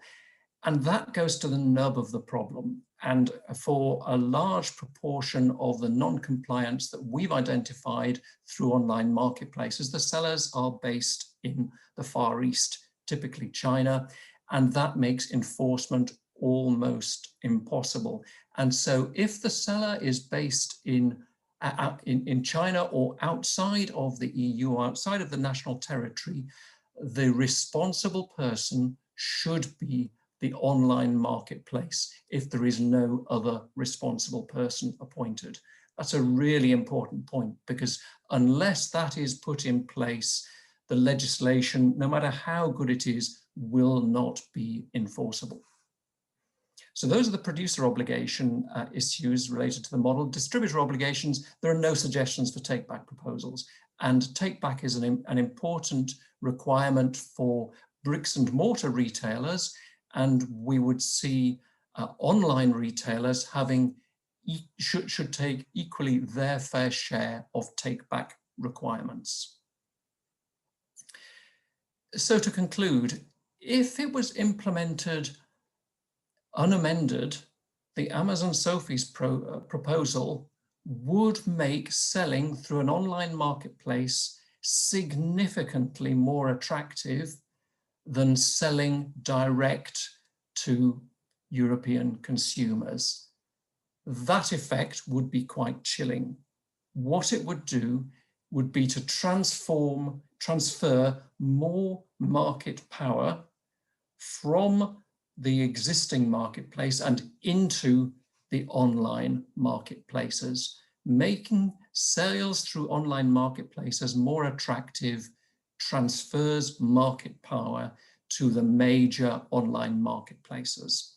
That would be very damaging for European industry. And so we think that any simplifications for online marketplaces or fulfillment centers should be made available to all producers on the same basis. So if we reduce the administrative burden for small producers, and I agree that's very sensible, then let's make it available to all small producers, whether online or direct. And it's worth finally pointing out that those SME simplifications, in fact, have been discussed already in the Eunomia study that Natalia mentioned at the beginning of, in the first presentation this afternoon. And so they have been considered, they are being proposed, and I think they will come through into national legislation. And that's probably the way to do it, rather than to try to wrap it up in any online marketplace separate piece of legislation. And one final comment, going back to the data that Natalia presented, she showed the huge level of WEEE non-compliance that we detected as EucoLight across 10 different member states. That data tells us that there is a huge level of non-compliance with WEEE. But if companies are not compliant with WEEE, are they likely to be compliant with packaging? Probably not. Are they likely to be compliant with the electrical safety requirements of the Low Voltage Directive? Probably not. Are they likely to be compliant with RoHS and REACH? Probably not. The level of non-compliance is significant, and it really is damaging to competitive, to compliant European operators who are facing huge levels of unfair competition. So that concludes my presentation, and I will hand back over to Marc. And while I'm doing that, I would encourage my fellow presenters to switch on their microphones and video so that we can start the panel session. And while we're doing that, I must also apologize to my fellow panelists. On a few occasions, my keyboard froze while I was move you to the next slide. So apologies for that. Marc, back to you. Thank you very much, Nigel, for the views of the compliance schemes on the various approaches that were shown to us today. Dear all, we have a set of questions that will be asked to the panelists. When you want to answer, you raise your hand. I would like to make a proposal is that you answer briefly, yeah, so that we have the possibility to cover a wide range of questions. Now we have a first question that I will go through. The questions are, of course, in the sequencing of the webinar, so that is maybe important for you all to listen until the end of it. Now, the first question is mostly asked to Natalia and Mrs. Axe and all participants, actually. The current discussion is all about illegal imports of E via online marketplaces, and often it's just about the correct registration of E. Definitively a big problem, but the WEEE directive states that information and take-back responsibilities for online retailers should be in place. What do you think about that, about the other obligation, the information and the take-back obligation? Initially, the question was asked to Natalia and Mrs. Axe. Okay, Philippe, you're right, absolutely right. When we're talking about extended producer responsibilities, we're not talking only about registration. We're talking about all those additional responsibilities that first they are stated in the EPR directive and sometimes even further developed by national members. And that's where we're addressing to absolutely the whole bunch of responsibilities. Although maybe we simplified it too much today in order to have a picture of the situation, we also address, at least in the work that we are doing, all the responsibilities, even those ones additional stated by member states.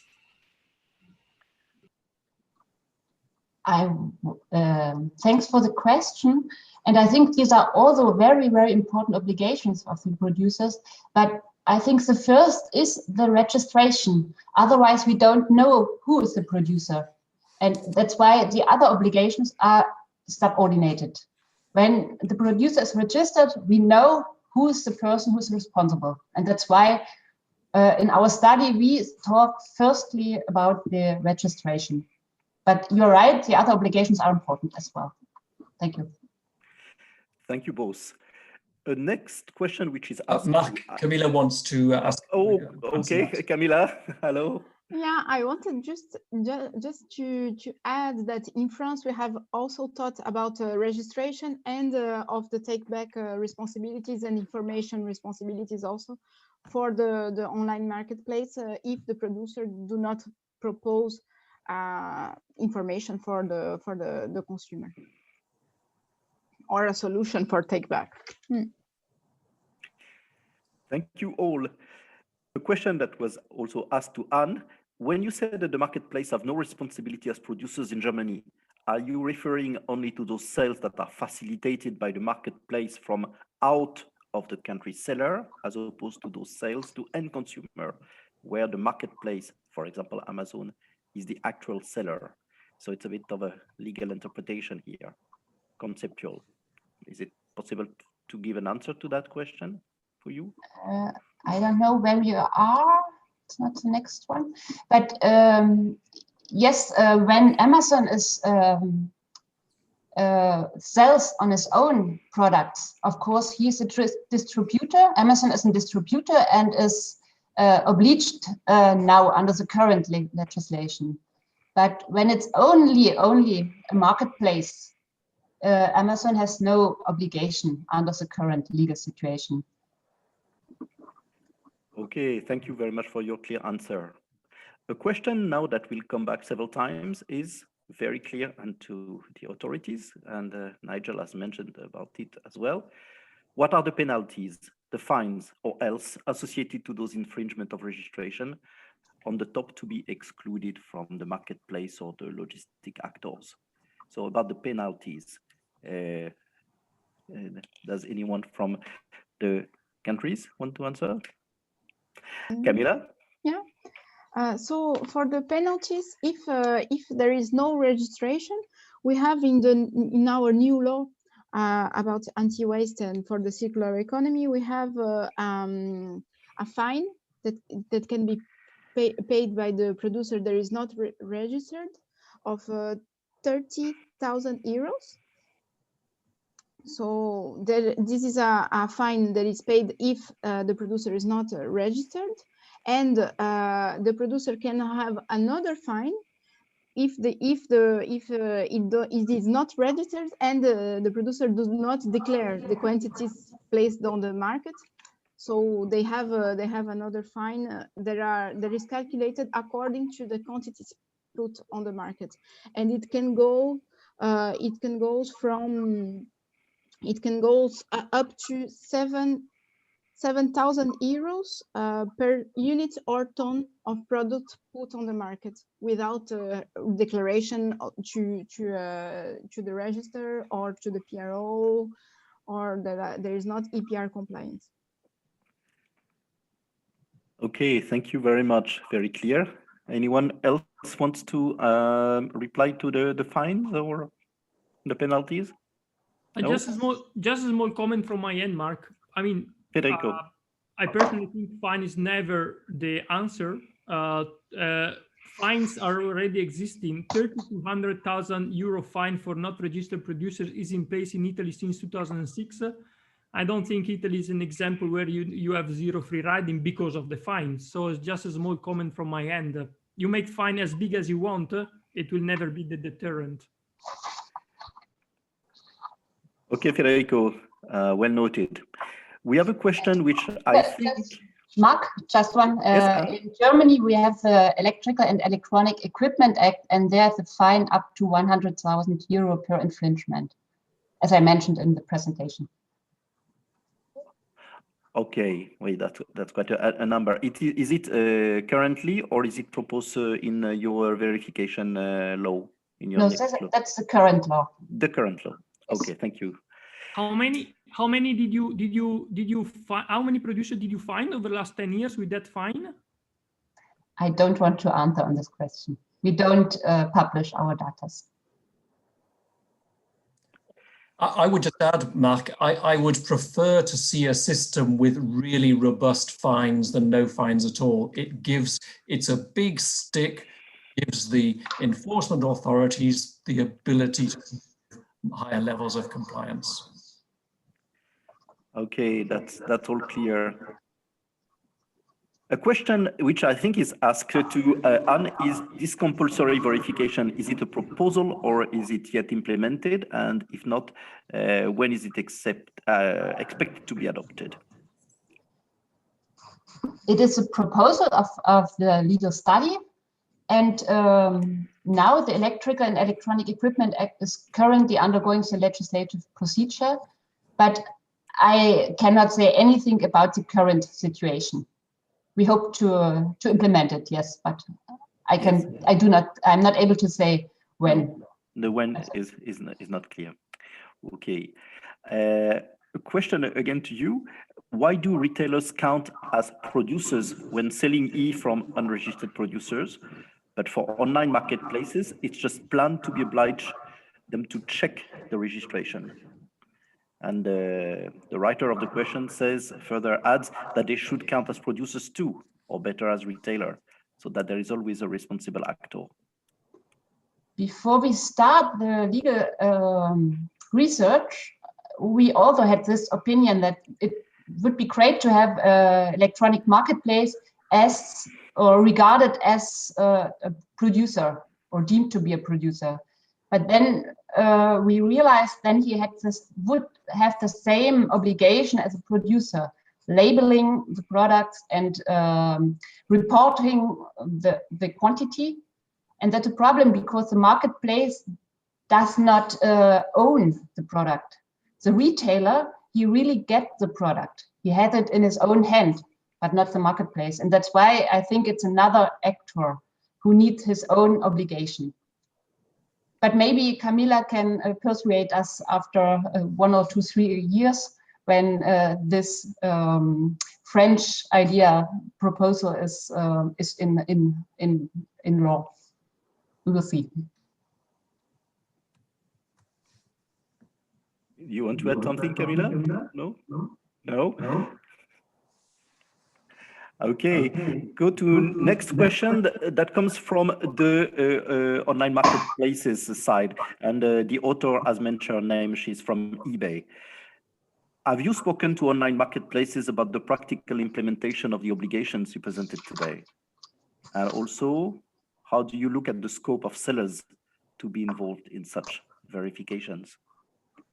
So I guess it's a question to the representative of the governments.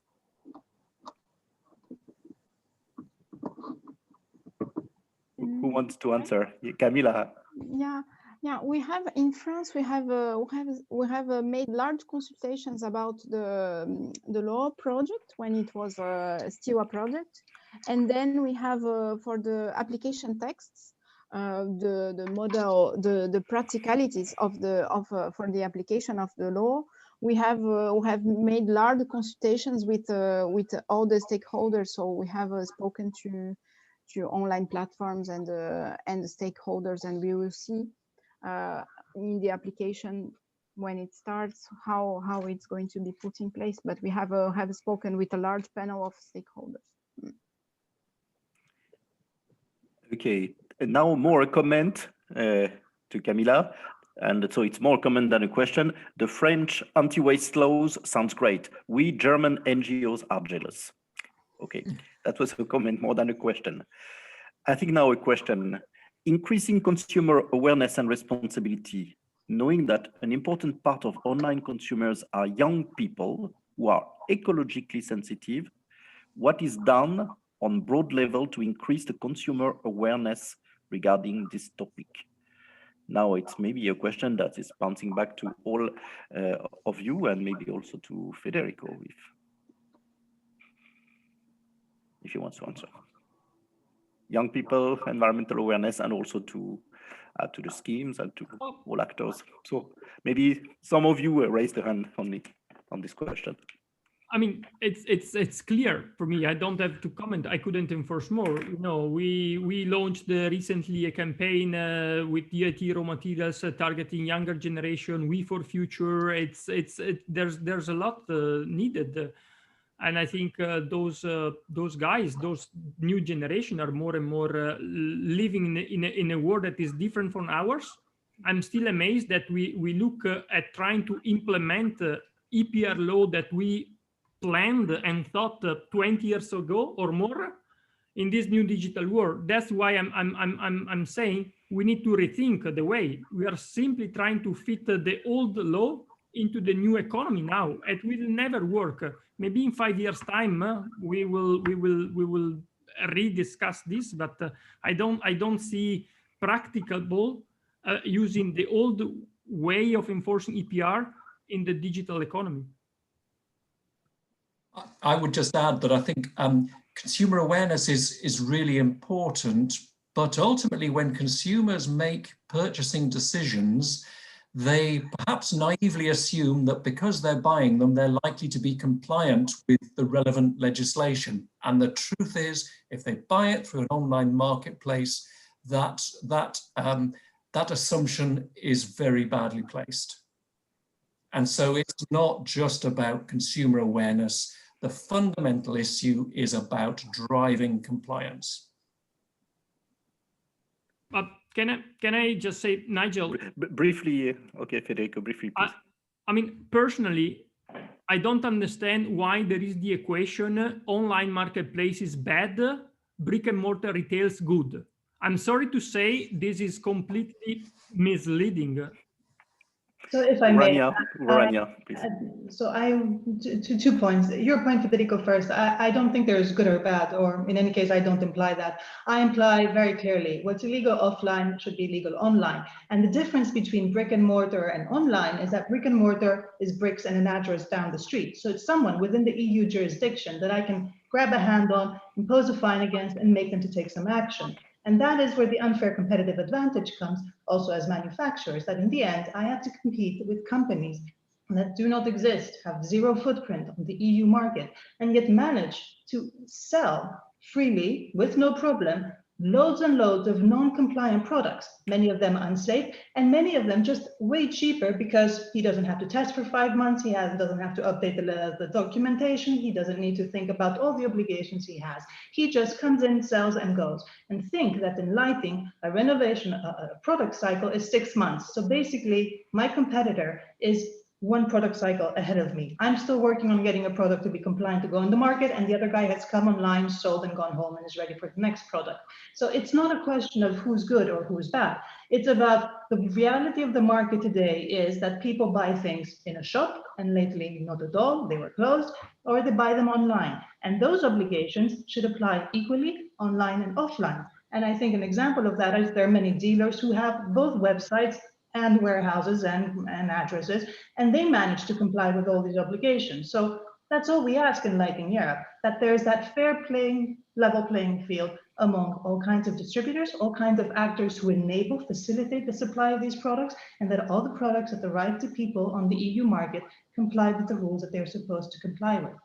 Very simple, no good, no bad, same for everybody. Compliance. I would totally agree with that. And as an example, point to some testing, independent testing that was done by the Lighting Industry Association, who selected 6 products from an online marketplace and tested them for electrical safety. All 6 of them failed, 5 of them with safety critical failures. They also did the same approach with a bricks and mortar retailer and selected 6 products randomly.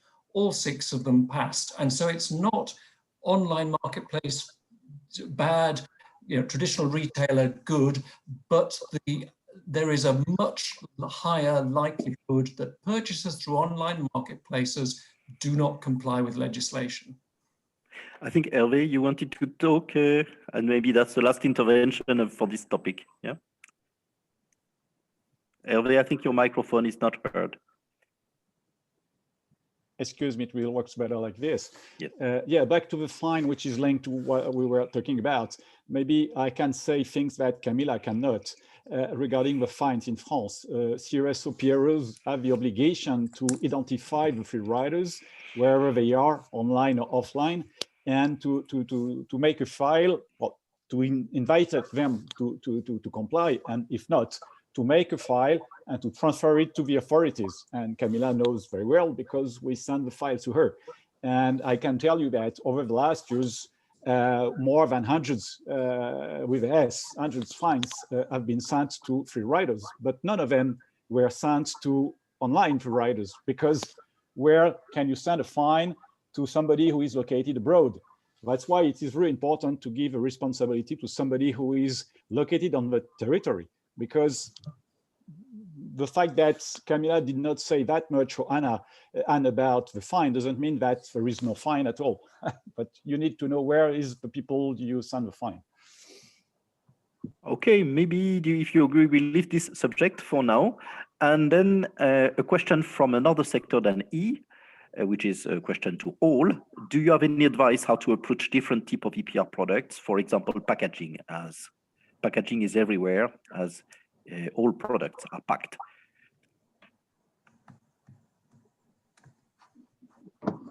Nobody? I would just say the same principles have to apply. Sorry, Anna, you were going to... It's the same what I would like to say, because in our study, we also checked the Packaging Act and the Batteries Act. And the research team came to the conclusion that a compulsory verification for marketplaces would also be able in the other directives, also in the Packaging and the Batteries Act. So it's a similar problem. It's the same problem. Natalia, I saw your hand. I would say even that in packaging, I think a situation is more, I would say, easy, because you have all the secondary packaging, in that cases of marketplaces and fulfillment service providers. They're responsible for that. So they have somebody, at least with the secondary packaging, although I'm not an expert on that, that is responsible in the country. So maybe you can arm all these legal framework around these figures as well. I would say that they are in a much better position theoretically than practically than us, I would say. Okay. Simplifying the process. When will an harmonized European process be in place, as for example, a unique European re-registration and rules? Maybe the question is to all of us, but also maybe to other regulators who are not part of the panel today. Who wants to speak about that? The when for an harmonized European process. I see a hand from Germany, and at least.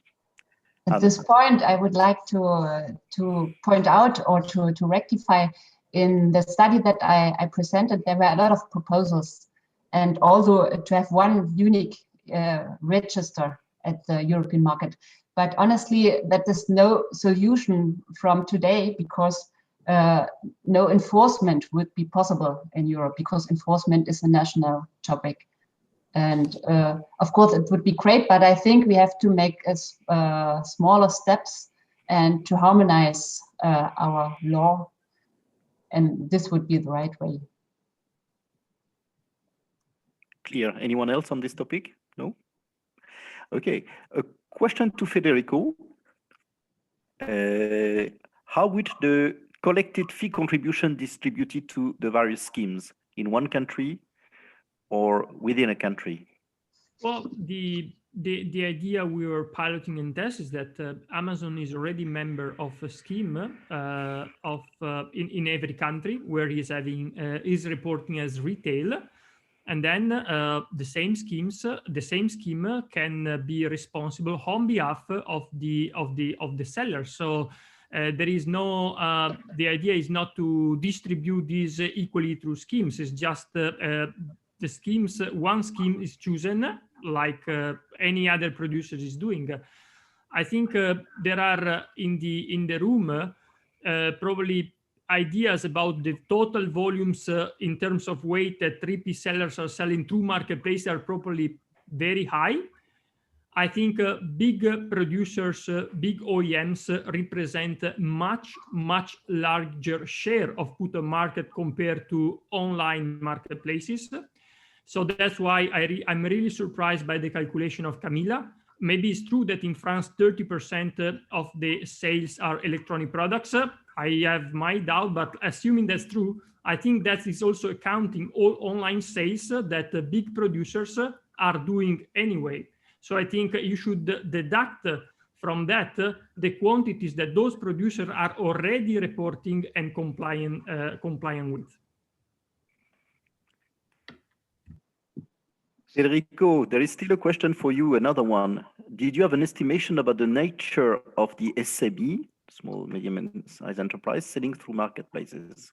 They are real small producers or simply a one-man trader? Yeah, I already discussed with David. Perfect. I cannot know honestly. I think there are some reports published by at least Amazon. I know about the number of SMEs that are trading online, understanding whether it's a one-man company, so someone that is importing and selling, or is a company of 3, 4. I have no means to say. So I think there is a little bit of everything, honestly. So. Now we have a question still for you. I think that there were questions asked at the time when you were speaking, to which Nigel provided an answer from our side. The simplified model is probably easy for marketplaces, but does it create a real level playing field for offline retailers?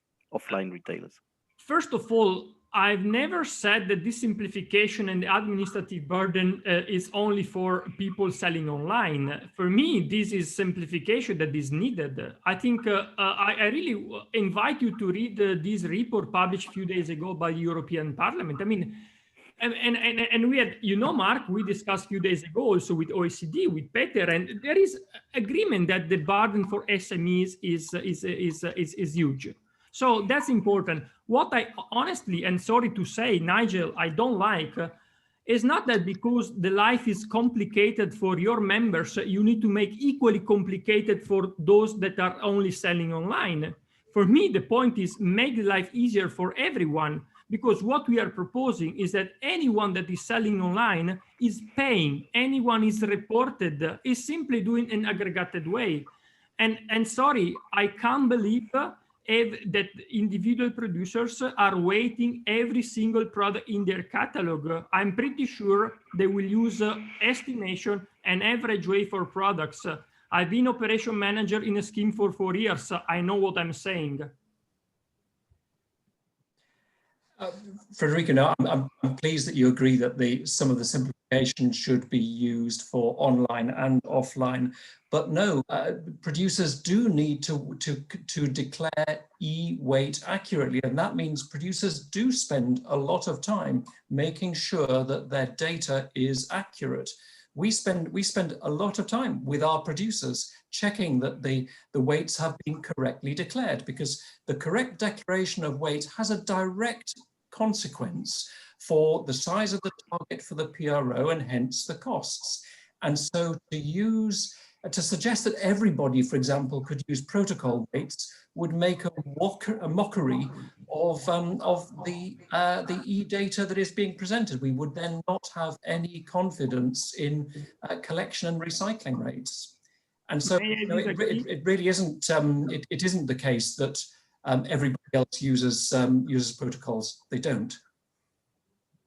Okay, I disagree. I would like to go and visit any of your members. We check their catalog, because I'm pretty sure you just get from your members by category, total number of units, total products. And if they have a catalog of thousands of lamps, I'm pretty sure they don't weight every single lamp in their catalog and they do this multiplication. Maybe I'm wrong, but I'm sure not all your members are doing. Maybe I'm wrong.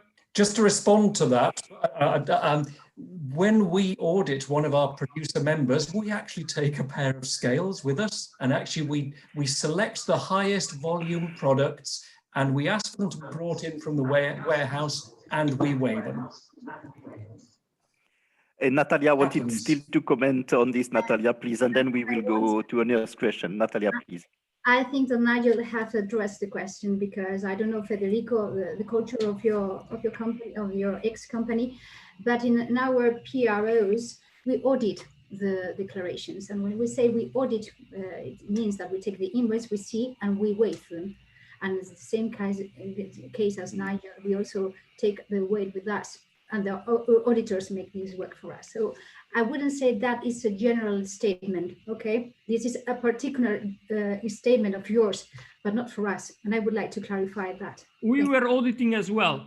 I just want to say we were auditing as well declaration of members with third parties. So maybe you audit in a different way. I don't know. I tell you how. In my case, it is done. So that could be a general statement, I would say.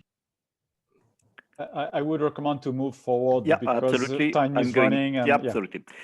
We are over time, but I think the questions are quite interesting. A question totally different, but it has to do with the tools that are there in the Waste Framework Directive. To those who can answer, how can eco-modulation for fees work in this simplified approach?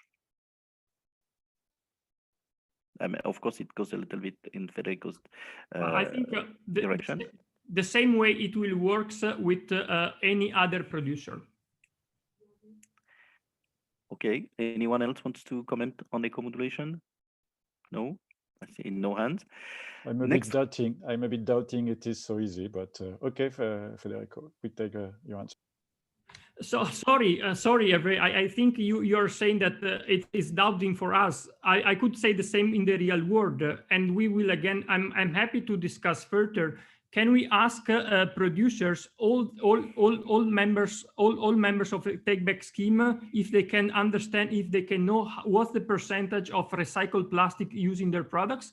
I doubt this will be feasible. It will be feasible for OEMs, maybe, definitely not for SMEs. So the challenges will be many for everyone. So please don't keep saying that all the challenges will be online and everything will be easy for brick and mortars. The gentleman from the environmental organization NGO in Germany told us that in Germany there is a broad alliance of environmental and consumer protection NGOs, recycling association and businesses. They got together in order to end illegal imports via online marketplace, and they have sent a communication. I think it's a press release. If you would like to get more details about that, please come back to me and I will give you the information. Before she left, and I think she did, a lady from Belgium told us that there is a new approach in Belgium for seeing responsibilities for sellers and online marketplaces. I don't know if I can mention all the elements just briefly so that we know what it's about. First, EPR obligations. They will be also applicable to sellers who sell product via online marketplaces via amended definitions in EPR legislation, and the possibilities for online marketplace provider towards EPR obligations for products they sell themselves, and information obligation on EPR obligation for all producers selling through its online marketplaces, obtain producer registration numbers to ensure EPR obligation themselves. I think this is close to the clauses that the countries are putting forward, notably Germany, and to refuse on the marketplace those producers who fail to comply with EPR obligations, if not with EPR obligation themselves, and an annual overview of producers registered in the online marketplace via registration numbers. So these are the proposals that are there in Belgium that I understand. I think we have now another question. This is from Ms. Contractual responsibility established by the sentence of the Court of Appeals in California in the case of Bolger versus Amazon couldn't be applied to the payment of eco contribution. Does anyone knows about this case in detail? If not, no. Okay, we pass it. To Federico, a question. Do you think that declarations should be done by EucoLight, as you collaborated to develop that tool, or in one shot, very simplified, as defended now by yourself? EucoLight was basically CN code, so the common nomenclature, HS code, 6 or 8 digits. I think in some countries like France, they do declaration by CN code. I think most of the company, they might not know. if we look at how member states report back to the European Commission, they do by waste stream. So I think it would be enough to report and declare by waste stream, because I don't see the need to distinguish between printer, phones, kettles, and so on. So I think it can be simplified now and focus on the waste stream for this purpose. So, Nigel. Just to add, though, that if we don't collect data using the UNU keys, it makes it much harder to use the we-generated option for targets. And so I think some member states are considering using the 54 UNU keys because it moves us from the 65% prior year E 5% we generated target, which may be more achievable depending upon the way in which the target is calculated. Okay, and maybe a last question. Does the marketplace also have to fulfill the seller's EPR obligation in another member state if the seller sells also to another member state via its marketplace? Yeah, Camila? I understand. In my understanding, our obligation applies to the verification of producers and sellers that sell in France. And if we see that there is some suspicious activity for other member states, we have to activate the cooperation between member states that we have, and we can forward the producer and its data for the competent authorities in the other member states. Okay, very clear. Anyone else on this topic?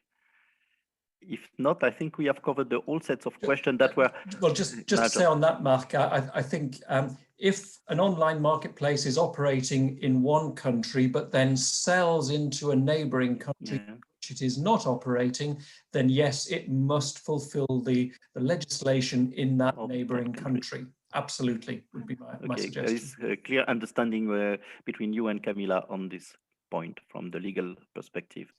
It's typically the kind of symmetric approach which is favoring what I called in my welcome speech, alignment all through Europe. We have to share the same approach because it's totally symmetric. Natalia, a last word on this? I will add that national registers should be harmonized that way as well. A coordination between national registers in order to give this information among states. That would be fantastic as well. Okay, anyone else on any question? I think we have covered all the questions that were asked to our question and answer box. It's now 20 minutes past 4 in Brussels, at least. And yeah, that concludes our webinar for today. Just a practical information from my side is that to those persons who have registered to this webinar, we will send the presentations in PDF format. Yeah, that is clear, and this has been agreed by the speakers, by the way. So let's do this. Mark, even though we are a bit late, we still have 2/3 of the attendees still connected. We reach up to 150, 55, something like that, which is showing the interest of many stakeholders about this typical subject. And as the president of our association, I would like to thank the speakers, Anne, Camila, and Federico, even though we have been a bit pushy with you, but it was just to put on the table with, you know, to be very clear. Don't worry, I don't take it personal, and I mean I like to debate and discuss. So I feel one against many, but that's fine. I mean it's okay. I like the debate. So thank you for your attitude. It was not very easy for you, but you see, it was to go to the best. And let me also thanks the team from EucoLight and Nigel, Mark, and many others, Natalia and Urania, for the preparation of this webinar. Thank you very much, and all the best for you. Take care, my friends, and all the attendees of this webinar. Thank you very much. Thank you. Thank you all. Very much. Bye-bye. Bye. Keep in Bye-bye. touch. Thank you. Bye. Thank you. Goodbye.